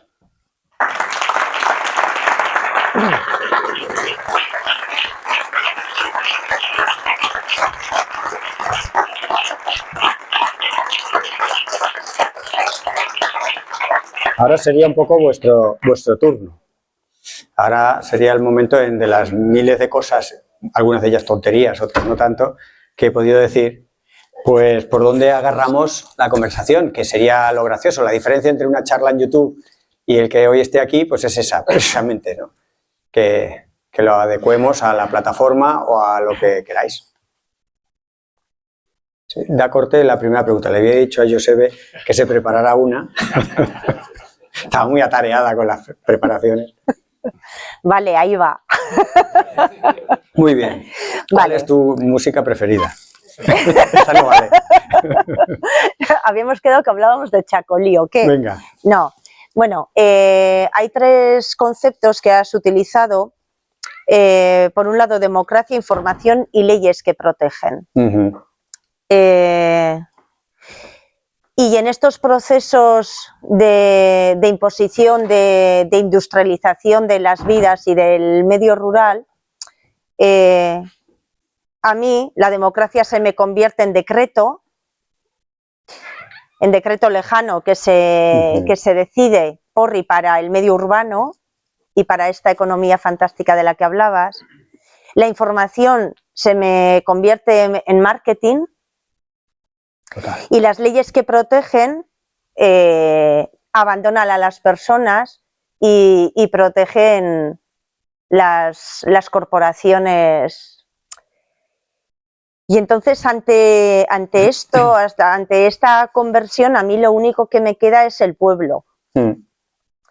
Y volver a aprender a trabajar juntas y a informarnos juntas y un poco no sé, a hacernos preguntas que nos sirvan a aclararnos y para en esta definición de qué futuro queremos, cómo queremos estar en este mundo y cómo, si deseamos o no que los que vienen por detrás estén o no estén. Y a lo mejor no es tanto encontrar respuestas herméticas, sino encontrar, no sé, respuestas que sean flexibles también a que las respuestas de la persona que tengo enfrente también las podamos trenzar o no sé, ¿no? Muy de acuerdo. El retrato robot que has hecho con las 3 primeras cosas lo comparto completamente. Efectivamente, la democracia, el decreto, bueno, las 3 cosas que has reflejado, por desgracia, son muy así. Y la reacción ante eso puede ser la depresión, el desánimo, el decir, es que esto no, que es el fatalismo de Barr, ¿no? Ese decir, esto no hay quien lo cambie, esto siempre ha sido así, esto es que bueno, al final puedes quedarte en eso, que yo creo que es muy poco productivo, ni siquiera para tu propia felicidad, ¿no? No te conviertes en una persona, como dicen por ahí, una persona vitamina de esas, ¿no? No eres una persona simpática, ni una persona que mole, ¿no? Ni para ti ni para los demás, eres un cascarrabias. Yo, como soy demócrata, pues admito la opción cascarrabias. Pero yo creo más como tú o como Donella Meadows con esa gran sonrisa, ¿no? Pues con un poco de humor y vamos a levantarnos, y de las formas de levantarse no hay otras que trenzar alianzas para ser más y compensar, siendo muchos, pues que tenemos menos brazo de palanca, que tenemos, nuestras decisiones son más pequeñitas y no tenemos el peso que puede tener un representante político o un gran empresario o alguien de un consejo de administración de una gran empresa. Nuestra voz es más pequeña, pero no es inútil ni mucho menos. Decir en esto varias piezas, ¿no? Una pieza, por ejemplo, que no volvamos a decir lo del granito de arena, por favor. No somos granitos de arena. No, yo es que soy un granito de arena. No, somos seres vivos, humanos. Ya eso nos distancia de un granito que es de sílice, lo más frío y tal. ¿Qué tiene de bueno y por qué hago esta broma casi? Porque podemos tener un efecto de ejemplo, que el granito de arena no contagia nada, a ningún granito de arena le dice nada el granito de arena que está al lado. Sin embargo, una persona, tú eres uno, sí, pero tú te lo estás pasando súper bien y ¿a qué contagias? Tú te ríes, se parten de risa y no saben de qué. Tú montas una asamblea y resulta que hay gente que viene. Entonces, ojo con la tontería del granito de arena, yo no soy. Y luego, también otra broma, es que me gustan mucho las claves de humor porque luego te las llevas a casa, te vas sonriendo y dices, ostras, fíjate cómo ha fallado el partido Sumar. Es que se ha equivocado de función aritmética. La función aritmética es multiplicar. Así que os propongo que en Anzuola iniciéis un nuevo movimiento político que se llame multiplicar. Pero claro, si es que el efecto en cascada de muchas pequeñas personas haciendo cosas pequeñas es multiplicativo, no es aditivo. Y esto lo que quiero es un poco romper una lanza. Sé que hay muchas limitaciones y que la teoría lo aguanta todo y una charla en un día de diario por la tarde también, pero que hay mucho que se puede hacer y que la batalla perdida es la que no empiezas. Entonces, cuando ves injusticias, cuando ves cosas que no te suenan bien, alíate. Y una de las piezas clave que has dicho, que a mí me parece que no insistimos lo suficiente, es aprender a hablar con el diferente. O sea, estamos en una fase en la que progresamos, es como en las calificaciones de los niños en el colegio, ¿no? Progresa adecuadamente. Progresamos en reconocer al diferente, vale, bien, pero todavía no nos hablamos mucho con el diferente. Tenemos que aprender a hablar con esa persona que te da escalofrío solo las burradas que dice. No puedes decirle burradas porque ya empiezas el debate un poquito con prejuicio. Tenemos que ponernos de acuerdo con esas personas diferentes, con esas personas que no han venido hoy aquí, con esas personas que cualquier cosa que le dicen, no, tú eres un antisistema, o tú eres un abrazaárboles, o tú, y se quedan muy tranquilos clasificándote de, no, tú es que eres del medio rural.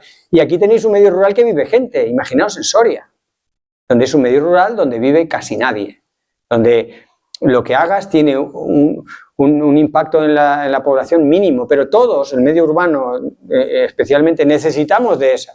Yo muchas veces la España abandonada o despoblada le llamo la España indispensable.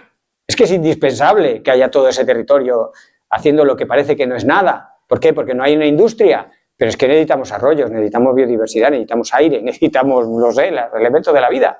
Y no me lo vas a... No, es que como ahí no hay nada... ¿Cómo que no hay nada? Las conversaciones absurdas que tengo con mi alcalde, porque cometió la equivocación de felicitarme por un premio en las redes y le dije, me pongo a su disposición para hacer de mi... Yo vivo en Tres Cantos. Hacer de Tres Cantos una ciudad sostenible. Y me tuvo que aguantar 2 o 3 veces que me llamaba y yo le decía este tipo de cosas. Y él me mostraba en una foto del municipio, mira Fernando, aquí no había nada. Y yo le decía, Dices nada, la gran diversidad en orquídeas y coleópteros que caracteriza a sus pastizales. Claro, para él eso era nada. Entonces yo le tengo que respetar, porque en su visión eso era nada. Pero él también me tiene que respetar en mi visión de que eso tiene un valor. Y cuando empezamos a poner en valor, resulta que sus casas valen menos que mis orquídeas. ¿Por qué? Porque mis orquídeas son más escasas. Y empiezas por ahí a trenzar y sin ánimo de insultarle ni de clasificarle ni a él, ni él a mí, pues a lo mejor nos acabamos encontrando un... Y hay que trenzar eso. Y si no se practica, no sale. Porque lo tenemos poco practicado. España en general es un país en el que se habla poco de política si lo comparamos, por ejemplo, con Francia. O si lo comparamos con algunos países latinoamericanos, en los cuales la gente está más politizada. Aquí vosotros y vosotras sois quizá un poco excepción. Sois ya gente que ha dado ese paso, que le preocupan las cosas, que quieren hacer algo, que se han enterado de una plataforma, que hoy viene el Valladares a ver qué nos cuenta. Pero la mayoría de la gente, o sea, ¿cuántos somos aquí? ¿Cuántos viven en Anzola? O sea, no sois representativos de Anzola. Yo no necesito conocerla para saber que sois una subpoblación muy particular.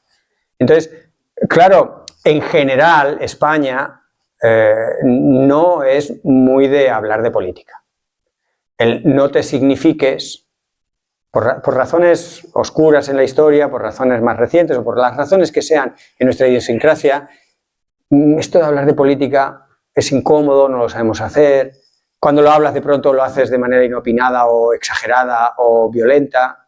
Yo con los estudiantes en la universidad, perdona que me alargue, si veo manos, cambiamos de tema, pero con los estudiantes en las clases, en septiembre que empiezo con ellos hasta diciembre, les acompaño en la difícil cena de Nochebuena, en la que tenemos una figura retórica que puede no existir, que es el cuñado.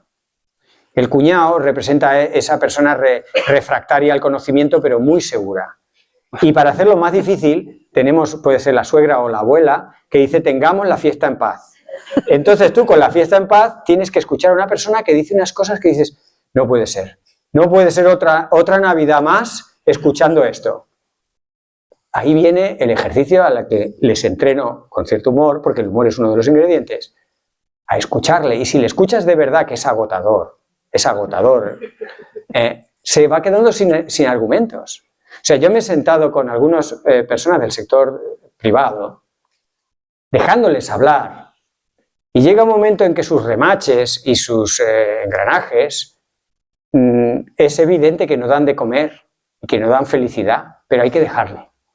Entonces tú le vas dejando y tú por dentro tienes que contar hasta 3, hasta 3000, tienes que encontrar la forma empática de retomar algunas de las cosas que dice tienes razón. Lo hemos visto con la Dana y con tanto canalización. A ver, que la canalización luego te pasa lo que pasa. En fin, hay que encontrar la forma de no llevar de entrada a la contraria, porque también es verdad que todo el mundo tiene algo de razón.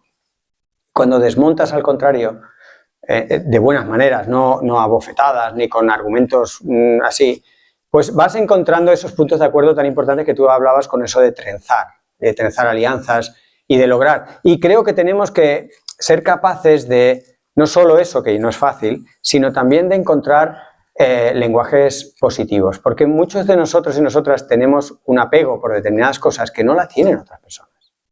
El otro día vi ya el extremo, unos niños que se asustaban de las mariposas. O sea, he visto niños que se asustan de todos los bichos y no sé qué, pero de una mariposa. A mí aquello representa un máximo alejamiento de la naturaleza. Yo no puedo pretender ese niño, esa niña, de pronto que entienda la belleza de una mariposa. Tendré que ir poco a poco, porque de momento le da miedo.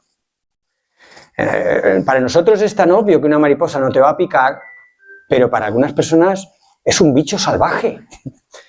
O sea, tan en las antípodas estamos muchas veces sin darnos cuenta.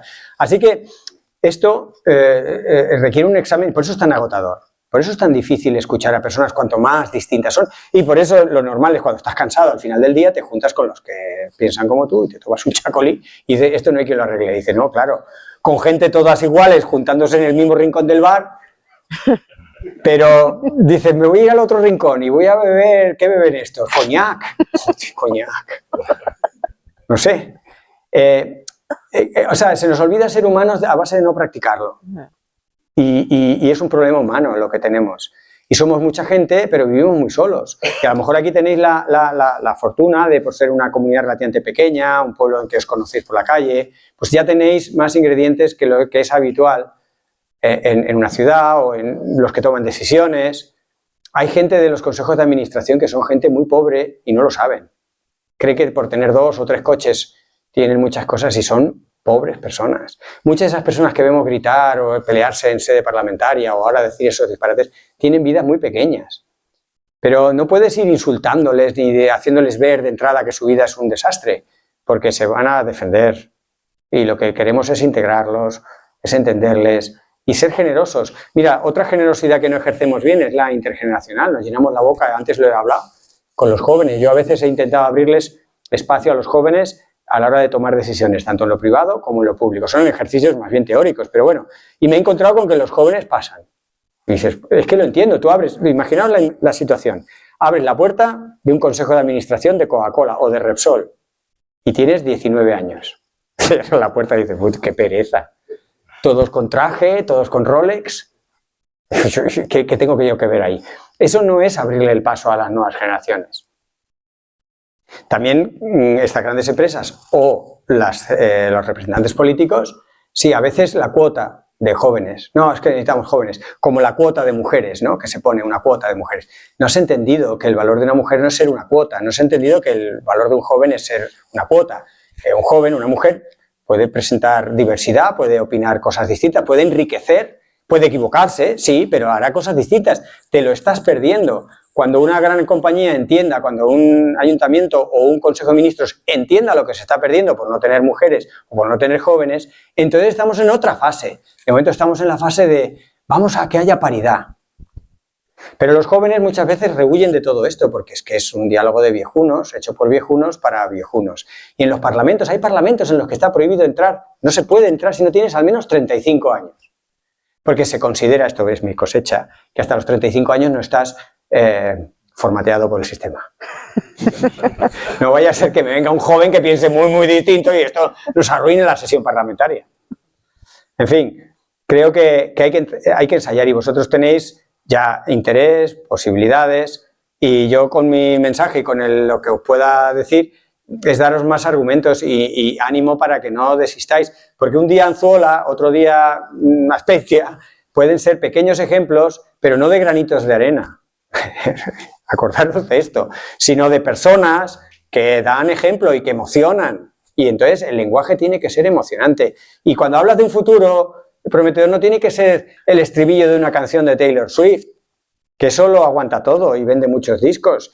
No, tiene que ser una cosa que emocione, porque estamos hablando de vivir más o vivir menos, vivir mejor o vivir peor, y eso es emocionante, tanto para lo bueno como para lo malo. Y si no hay emoción, no hay ganancia. Y domesticamos los impulsos y los sentimientos. Y yo solo tengo emoción con mi pareja en el momento íntimo. No. Estamos hablando de que nos vamos a dar un, perdonad la expresión, hostiazo, o pequeño golpe o colapso. Y tenemos los conocimientos por primera vez en la historia para evitarlo. O para hacer el golpe más llevadero, o para repartirlo, o para hacerlo en diferido, no lo sé. Podemos hacer cosas, pero no las estamos haciendo, unos por fatalistas, otros porque no sé qué. Y al final la historia tiende a repetirse porque no nos ponemos de acuerdo, porque no ponemos en pie la información que ya tenemos, pero yo como científico puedo tener un sesgo, lo admito. La ciencia tiene muchas soluciones, pero la solución no es científica, es humana. Y hay que tomar decisiones humanas y hay que practicar. Dale. Por eso yo sí que creo en la persona vitamina. La persona vitamina, muy bien. No iba por ahí muy bien. He oído antes que has dicho que la desigualdad crea, es cara energéticamente. no lo he entendido muy bien. Mira, Sabía... sí. Tú imagínate que tienes para el municipio una fuente de energía X. Y en ese municipio viene Elon Musk. bueno. ¿Ya lo vas entendiendo? Sí. Claro. Tú no vas a tener la misma energía que tenías antes de que viniera Elon Musk. Y el municipio va a tener una súper demanda que de alguna manera se buscará porque se supone que esa persona trae riqueza. El tener un chalet que Que los ricos creen que con sus impuestos pagan sus gastos. Para nada. Los ricos son ricos por nosotros. Pero es que eso que lo han dicho los obreros desde que el mundo es mundo, es una realidad matemática, no es una ideología de sindicatos o de rojos, es pura matemática. ¿Tú te crees que una persona que tiene una mansión está pagando por los gastos de esa mansión? Claro, por eso te sale muy cara. La mansión la pagamos todos, una parte, es verdad. Esa persona ha comprado legalmente. Si yo no estoy diciendo que esté haciendo cosas ilegales, estoy diciendo que está haciendo cosas que física, termodinámicamente, matemáticamente nos salen caras. Somos mucha gente, tenemos un problema energético y otros problemillas, y hay que reducir los gastos. Y no es tanto que el millonario deje de ser millonario, sino, si quiere serlo, que realmente pague. Hay 300 multimillonarios, sobre todo en Estados Unidos, que ya han firmado varias veces manifiestos para que les suban los impuestos. No creo que lo hagan porque sean bellísimas personas, pero sí porque son conscientes de los fuertes desequilibrios y tensiones que se están generando. Ahora, en la era Trump, todos esos multimillonarios están calladitos. Porque dices, ostras, si soy multimillonario y encima piensan que soy comunista, entonces ya no soy ni comunista ni multimillonario. Así que se ponen de perfil, pero se han significado en el 2022, 2023, hasta el 2024, porque entendían la inestabilidad que genera la acumulación muy desproporcionada de riqueza en pocas manos. ¿Y a dónde estamos yendo? La evolución, lo estamos viendo, es que cada día en el telediario con Donald Trump y Elon Musk acumulando una cantidad desproporcionada de poder. Y eso va a saltar, no sé qué remache saltará antes, pero van a saltar varios remaches sociales, se están perdiendo derechos humanos. Si está prohibiendo los matrimonios homosexuales, o sea, se están perdiendo derechos adquiridos por los norteamericanos y norteamericanas. Eso es alguno de los remaches, pero saltarán remaches de agua, de remaches de... Estaban diciendo el otro día que era lo que estaba saliendo carísimo, los huevos o no sé qué decían. En fin, empiezan a haber ya pequeños síntomas y lleva un mes. O sea, dale tiempo a un sistema que aumenta las desigualdades. Sale cara, la desigualdad sale muy cara. Entonces, en un tiempo de holganza, o cuando éramos 500.000 de personas en todo el planeta, hombre, así hago yo también las cuentas. Ahora, con 8.000 millones de personas, como te empieces a descuidar un poco... O sea, que el tema demográfico es peliagudo también, pero os dejo el mensaje clarísimo. Todavía cabe más gente en el planeta, pero no con la huella que tenemos. Ni siquiera la promedio, no digo ya de los millonarios. La promedio no la aguanta el planeta, pero sí que aguantaría otras formas de vida en más equilibrio, posiblemente más el estilo de Josebe. Esta noche creo que la voy a conocer un poco más cómo vive y tal, y calcularé huella ambiental de Josebe. Y diré, Josebe, te pasas medio planeta. Pero seguro que es mucho más sostenible que Elon Musk. O sea, hay cosas que son obvias.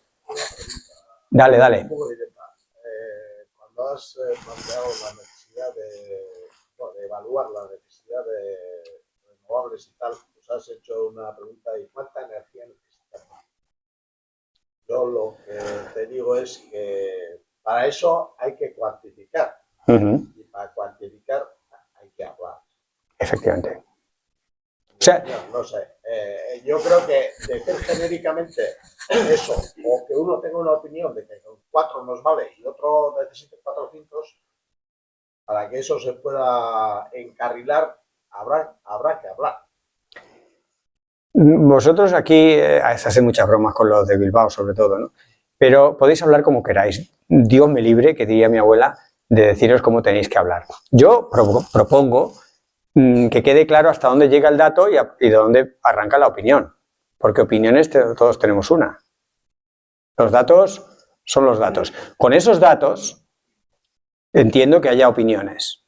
Y unos son más de hacerlo así y otros son más de hacerlo así. Ahí, pero que quede claro hasta dónde es dato y hasta dónde es opinión. El problema en el que estamos en general es que la opinión lo empieza a impregnar todo.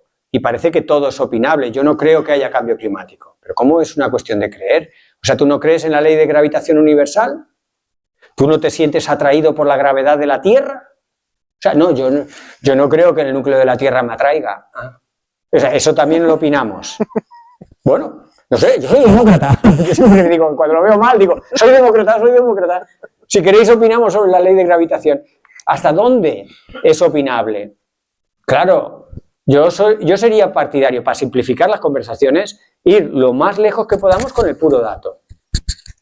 es verdad que nos metemos en temas en que el dato es difícil. A mí me costó mucho encontrar este artículo y no he encontrado muchos más, este de Jackson que os decía, de cuánta energía hace falta. Yo le pregunté a Turiel, le pregunté a la red eléctrica española, yo me he reunido muchas veces con las energéticas, y vosotros habláis mucho de contratar no sé cuántos vatios en un domicilio, vosotros sabréis cuánta energía hace falta, pero darme datos no de lo que se hace como transacción económica, sino de lo que puede hacer falta para una persona. Claro, no, es que depende, una persona del barrio Puturrú de Foix, pues es 10 veces más que otro obrero. Ya, bueno, ¿y de lo de Puturrú de Foix podemos ahorrar algo? ¿O él tiene que tener el aire acondicionado todo el día, todo el verano, aunque esté un mes de vacaciones? Yo decía más en el sentido de las comunidades. Las comunidades energéticas. Comunidades energéticas, no, comunidades políticas, vamos a decir. Ya unidades, pues comunidades autónomas o lo que sea, pues administrativas. Tomando decisiones. Para tomar decisiones tendrán que ir evaluando sus necesidades con otra perspectiva distinta de la que hemos tenido hasta ahora. La palabra distinta, la perspectiva distinta, es lo que le falta a la ecuación. Y ahí es donde las plataformas como la de Anzuola son claves. O sea, yo quiero un representante político que considere seriamente otras prioridades. Entonces, los representantes políticos tienen miedo a no ser reelegidos. Cualquier decisión un poco escabrosa que pueda comprometer su posibilidad de reelección no la van a tomar. Bueno, pues ahí tienes dos salidas de esa situación. Una, ser muchos, y entonces ya sí. O plantear esa alternativa de una manera que tenga enganche en otros sectores inesperados, políticos, sociales, económicos, que digan, ah, pues mira, ni tan mal. Esas son las dos únicas salidas que tienes para una cosa que de entrada es complicado. Pero que complicado era lo de las mascarillas. En la COVID la gente no queríamos, es incómodo ponerte una mascarilla, míralo, que ha apañado. Es incómodo respirar ahí, ¿no? Y mucha gente decía, yo no quiero mascarilla. Ah, cuando empezamos a entender que eso te protege y protege a otros, ya no hacía falta un policía sancionando detrás de cada. Bueno, eso es una forma, ¿no? Que entendamos lo que podemos ganar. Y por eso os decía que es un ejercicio individual casi de que pensemos, ostras, ¿y si hacemos esto? ¿Y si mantenemos esto? ¿Qué cosa positiva gana? Vale, para mí sí, porque a mí me encantan las ovejas, o a mí me encanta no sé qué. Ya, pero ¿qué le encanta a la gente? ¿Cómo puedo poner unidades de cosas que le gustan a los otros este proyecto? ¿Para qué? Para que haya más gente que lo apoye. O sea, yo al político no lo uso como interlocutor directo. Yo al político le llevo ya las cosas hechas. O sea, igual hay un político que nos sorprende, pero estadísticamente es poco probable. ¿Qué necesitamos de un político? Necesitamos...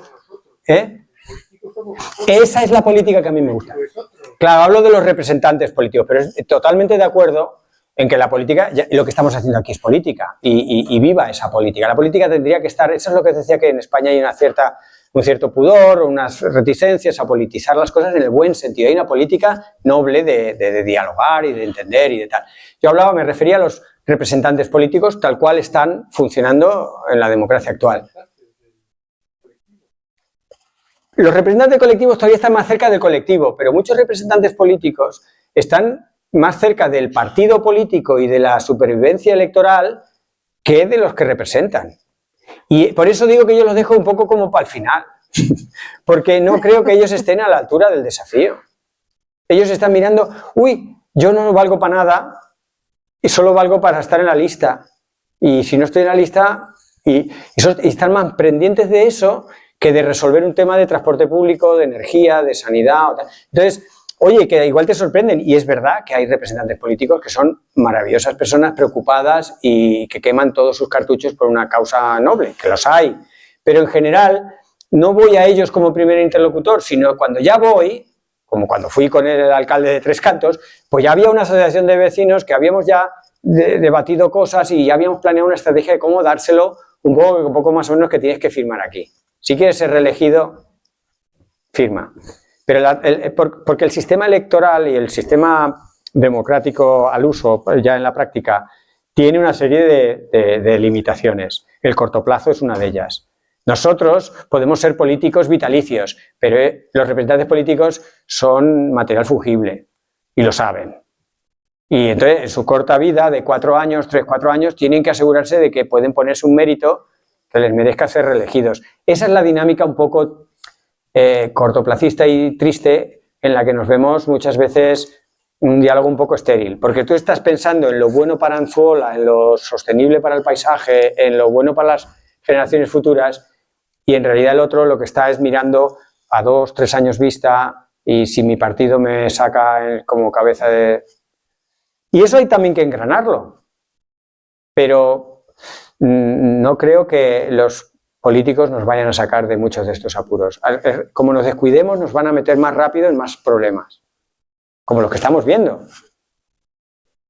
No sé. Lo interesante es que la España vacía era muy bonita. La España vacía es muy bonita si tienes una panadería, un centro de salud, Claro. un cajero, chavales de escuelas. Para aprender todo eso, pues tienes que tener alrededor también pues, algo, ¿no? Pues, sea agricultura, lo que sea, pues cómo hacemos la transición al decrecimiento manteniendo las dos cosas. Claro. Porque bueno, si los chavales tienen que hacer 50 kilómetros para ir a la escuela, no sé qué. Mira, Y en ese momento la España vacía tiene ese problema. Ese problema que hay cada vez menos panaderías, bares, entonces no hay, estamos viendo. claro. Es decir, que eso es bonito o no. No, pones el dedo en una llaga. Yo no tengo la solución, yo tengo piezas como para la reflexión, pero muchas veces no nos hemos preguntado suficientemente qué queremos y ya estamos con el cómo. La pregunta del cómo viene, es que el cómo viene cuando sepamos el qué. Si tú estás muy preocupado en el cómo, pero si hoy en día hay tutoriales en YouTube de todo, entonces ya llegaremos al cómo. Si no te haces un máster en España despoblada, ya llegaremos al cómo. No digo que sea fácil, no le quiero quitar toda la importancia de aspectos técnicos o de detalle, digamos, de resolutivo, pero es que no tenemos claro el qué. Entonces, yo el qué lo quiero formatear o poner en un marco de límites planetarios, límites de agua, límites climáticos, y decir, no nos podemos salir de ahí, pero es que hay gente que no está ahí y te plantea cosas energéticas o de agua o de tal, que se salen de los límites planetarios. Y digo, es que no, es que ¿cómo me pones ese marco? Es que con ese marco... Entonces yo digo, me aceptáis el marco, pero no porque lo diga yo y que es la religión del Valladares y el Turiel y 3 más. No, no es una religión, son números y es el marco dentro del cual deberíamos movernos. ¿Para qué? Pues para ser sanos y felices. Yo es que no sé cómo decirlo, pero no estamos ahí todavía, no todo el mundo compra el mismo debate. Y por eso hoy se está debatiendo en la verde Europa si los microplásticos hay que, bueno, volverlos a liberar al medio ambiente. Pero hombre, que parecía que lo habíamos entendido. O el debate de la nuclear, que se está pensando en estirar como un chicle la vida útil de una cosa como una central nuclear. Claro, pero ¿por qué lo estamos haciendo? Seamos honestos, porque tenemos una adicción energética y de repente ves una central nuclear que produce un montón de energía. Y dices, pero espérate, refrena un poco tu adicción. ¿Recuerda lo que pensábamos de la nuclear hace no tanto? ¿Ha cambiado eso? No. Pues entonces, ¿por qué reabres el debate? Si no ha cambiado la condición A, con la de debates que tenemos, ¿vamos a reabrir el debate de la nuclear? ¿Solo porque te ha entrado como una euforia energética? Pero entonces, ¿cuánta energía necesitamos? Volvemos a las preguntas esenciales que nadie se quiere hacer. ¿Por qué? Porque son complicadas, porque no se entienden bien, porque están llenas de medio verdades, porque si le preguntas a Red Eléctrica te dice una cosa, si le preguntas a otra te dice otra. Y es muy complicado llegar a la pregunta de cuánta energía necesitamos. Yo os he dado una contestación, no es la contestación, porque son 9 indicadores de salud y bienestar. Miraros el artículo y diréis, ah, vale, con estos indicadores llega a este valor. Pero con otros indicadores igual llegas a otro valor, o hay otra persona que tiene en cuenta cosas que no tuvieron en cuenta en ese estudio. Bueno, bien, eso es construir fácticamente. Pero bueno, con esos datos que ya podíamos tomar decisiones, no se está tomando ninguna decisión. Las decisiones se toman de forma extraterrestre, es decir, de forma sin tener en cuenta el marco de un planeta limitado, con unas propiedades físicas, químicas y biológicas. Así se están tomando las decisiones. Y ahora más, en la era en la que Europa se está saliendo de su marco verde, la ley de restauración, pues la aprobaron por los pelos después de mucho podarla y no tiene financiación y se están desmontando carriles bici en muchas ciudades, porque todo eso son obstáculos para la libertad y para el desarrollo de no se sabe qué. Esa es la evolución que estamos viendo. Entonces yo creo que hay que ir al debate no a pelearte por el carril bici, que también, sino hay que ir al debate de cómo antes era bueno el carril bici y qué ha pasado ahora para que no lo sea. ¿Para qué queremos un carril bici? Porque lo queríamos.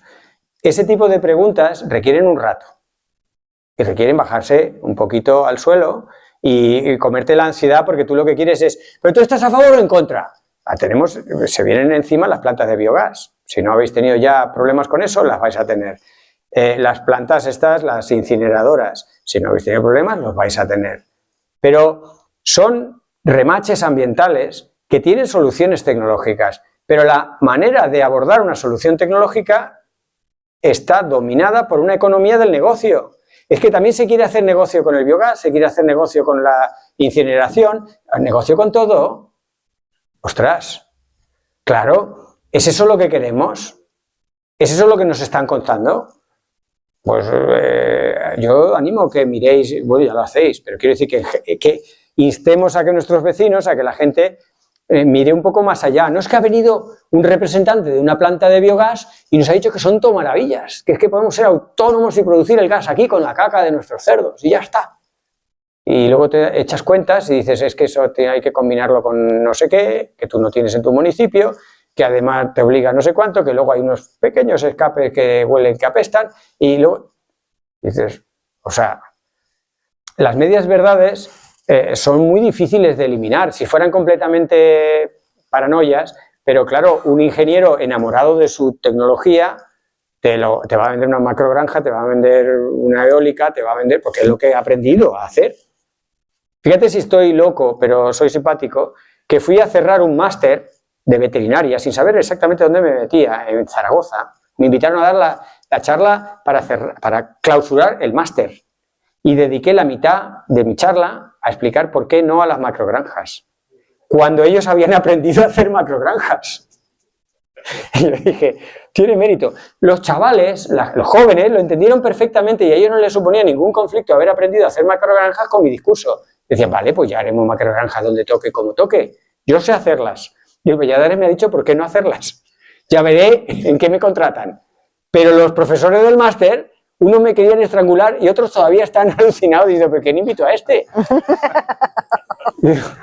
Pero como soy, como digo en broma, medio simpático, o sea, yo digo, no sé, yo desearía estar equivocado, si es que yo no quiero tener razón.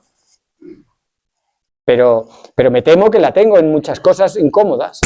Y con esta actitud me he llevado al tercer tiempo, al tiempo del chacolío, de la cerveza, a gente que está en las antípodas ideológicas mías. Y no creo que sea un mérito, no es que yo sea tal, sino que es que me lo propongo. Yo me propongo, en sede parlamentaria, cuando haces una comparecencia, te dan las gracias por haber ido allí, no sé qué, y vas dando un paseillo por las distintas agrupaciones o grupos políticos, ¿no? Y con Vox, que me dice mi mujer, no hables tanto de Vox. Y yo, bueno, perdonadme, pero es que Vox estuve un rato largo hablando, y cuando volví, la bancada socialista me decía, pero ¿de qué habéis hablado tanto rato? Y yo decía, es que para mí son sorprendentes, o sea, yo les quiero entender. Y ellos se quedaron alucinados de que alguien les escuchara tanto. Y no nos separaban. Yo, no, pero es que, o sea, personas con 2, 3 carreras, que hablan varios idiomas, que tenían unos planteamientos muy en las antípodas de la ciencia. Entonces yo digo, pero ¿eso cómo habéis llegado? ¿Quién os lo ha dicho? ¿Pero cómo hacéis caso a uno que dice que el CO2 cuando hay 200.000 que dicen que el CO2? Entonces yo me he llevado a esas personas al tercer tiempo porque intento y me esfuerzo y me saldrá regular, pero me entreno en escuchar a personas que dicen cosas muy raras, cosas muy diferentes a lo que se escucha. Claro, tú te vas a un congreso científico, que son las antípodas, todos especialistas. Y todos ahí, oh, qué interesante, y el refinar el tercer rizo del cuarta cosa especializada, todos tal, ¿no? Tú te rodeas de gente que piensa como tú y miras a los otros como estás tan locos. No, pero la sociedad, ¿cuántos de esos locos hay? Esos votan. Mañana voy al colegio, todavía son pequeñitos, pero pronto muchos de estos jóvenes votan y su voto vale igual que el mío. Más vale que haya estudiado. Yo llevo aquí 30 años estudiando, él acaba de tal y su voto. Entonces, es lo peligroso y lo interesante de la democracia, y como no se nos ocurre otro mecanismo, hay que jugar con estas reglas que tienen esas trampas, tienen esos posibles trucos. Alguien hablaba de marketing antes. Bueno, el marketing es un poco una trampilla para hacer que las cosas sean más apetecibles de lo que deberían ser. Al marketing habría que trabajar con un anti-marketing. Quien dice el marketing habla de muchas estrategias de desinformación planeadas para confundir, utilizar, pues tenemos que hacer más esfuerzo, tenemos que contrarrestar esas cosas y pensar alternativo, formarnos. Y es todo eso lo que es un trabajo que lleva mucho tiempo, pues lo del dobladillo, pues uno le dedicarán a cogerse el dobladillo y otros a contrarrestar lo que ha dicho el fulanito en televisión. Necesitamos tiempo. O sea, el norte global tiene que hacer una cruzada en busca del tiempo, de tiempo para lo que quieras dedicarlo, pero que todo lleva tiempo. Una agricultura sostenible, un planear no sé qué, una plataforma ciudadana, un entender qué diablos hacemos con la energía, todo eso lleva tiempo. Ahora hay un tema para mí muy ilusionante que son los jubilados. Los jubilados y las jubiladas, gracias a que tienen todavía 20 años así por delante y tienen tiempo y muchas veces voluntad y formación, pues al final son unas piezas importantísimas. En Bilbao justo conocí a un jubilado que había movido la moneda local, llevaba 8 años tejiendo y haciendo burocracia y una cosa que era pesadísima, pero que tenía perseverancia, tiempo. Estaba arropado socialmente y le dedicaba mañanas sin final en Hacienda, en no sé dónde, papelito, papelito. Entonces, pues tenemos todos que encontrar tiempo y pelear por un tiempo para esas otras cosas que es que no tengo tiempo. La próxima vez que digamos no tengo tiempo, pensemos a qué se lo estás dedicando. Este verano me dio por leer a los anarquistas y es muy divertido, no es que yo lo sea, pero te sonríes, ¿no? Un poco con la abolición del trabajo, por ejemplo, para tener tiempo. El trabajo debería ser una cosa mínima y no máxima, como es ahora. En fin, te da para mucho, pero humanicémonos. Creo que en general podría ser un resumen a muchas de estas cosas. Perdona que me enrolle tanto, puedo ser más concreto incluso si me lo propongo. No, está todo anarquistas por un lado y los que pretenden que trabajen hasta donde hay dos. El trabajo por cuenta ajena es como lo de la hipoteca, son cosas que hemos normalizado, pero ¿por qué vas a trabajar para otros? O sea, háztelo ver, míralo mucho, a lo mejor en algún momento interesa, o una parte, pero tú trabajas para ti, ¿no? Vamos, no sé, pero claro, ostras, ahí es cuando me dicen, igual con razón, que soy antisistema. Es que pienso, luego incordio. No, porque das información. Es que mira, yo durante 30 años he sido un científico altamente citado, he publicado muchas cosas, he dirigido muchas tesis, he estado 30 años pensando mucho. Y en los últimos 4 o 5 años que me dedico más a la divulgación y tal, lo que estoy es esforzándome que piensen los demás. Yo voy, llego un dato y me voy. Y ahí le dejo en Anzuola, que las arreglen con la energía eólica. Eso es broma, yo no creo que vaya a hacer. Ya, pero lo hago un poco en clave de humor, pero es verdad que lo que procuro es que la gente se quede con cosas, con alguna pieza nueva que quizá no tenía, pensando. Es que hay que pensar. Y puede ser divertido, lo que quiero es que no lo veamos todo como una obligación más. Es que esto muchas veces, muchas partes del espectro político aluden mucho a la ética, al esfuerzo, a esto hay que hacerlo, tenemos que... También al mes hay que dedicar un número muy pequeño de frases con la palabra tenemos que. Porque es que de tenemos que. Es que, qué pereza. Pero si son cosas que te atraen, son cosas que te interesan, vas de cabeza. Entonces hagamos interesantes cosas que tenemos que. No dejar para después. Y no dejar para después. Lleno de frases comunes, mis estudiantes me odian porque saco refraneros y saco refranes que ellos ni oyen y les suena a viejuno y a alcanfor y naftalina. Pero son frases que han sido seleccionadas muchas generaciones y están llenas de enseñanzas. En fin. No, Bueno. ¿Qué tema es tan...? Es muy amplio, pero lo hago a propósito. No sé si os ha desconcertado o si os ha gustado, pero lo hago deliberadamente amplio, porque es fácil ir al cómo, aunque luego el cómo en sí sea difícil, pero es fácil enseguida decir, ¿cómo lo vas a hacer? ¿Cuántos molinos? Mira, hay un consejero delegado de Endesa que el otro día, bueno, hace ya un tiempo, pero me llamó por teléfono y me dijo, ¿dónde ponemos los molinos? Y yo digo, ¿de verdad? ¿Quieres que te diga dónde? O sea, hay otras preguntas antes, ¿no? ¿Cuántos? ¿De qué tamaño? ¿Quién los va a usar? O sea, hay muchas preguntas. Luego ya decidimos el dónde. Pero él ya era rápido. Mira que tengo un dinero, tengo la inversión y yo digo, es la casa por el tejado totalmente. Pero caemos muchos con la mejor de las intenciones en la casa por el tejado. Tenemos prisa, nos hemos acostumbrado. No, espérate, para un poco. Que solo nos podemos equivocar una vez, que nos estamos quedando sin margen para equivocarnos. Sí. Con todos los que somos y tal, como construyas una más de la cuenta, es bastante irrecuperable el terreno artificializado. Entonces, pensemos mucho si hace falta esa casa, esa carretera, ese eólico. O sea, hay que darle más pensadas. Con mucha alegría artificializamos el territorio. La mitad de la tierra, el 47 o 48% de la tierra es ya superficie artificial. Que no puede ser. Yo creo que vamos a pasar a la fase chacolí, ¿eh? Sí, ¿no? Yo creo que sí, ¿no? Que Sí, que el agua ya... necesitamos algún digestivo o así.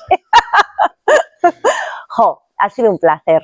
Gracias. Bueno, eskerrik asko denoi, muchas gracias por haber venido, para que podamos seguir haciendo cosas tan interesantes y contar con personas tan interesantes. Si queréis, ahí fuera hay una caja preciosa que podéis hacer la aportación que queráis. Tenemos unas banderas que quedan fenomenal en los balcones, o sea, todas estas cosas. Bueno, mil gracias y hasta la siguiente. Feliz año.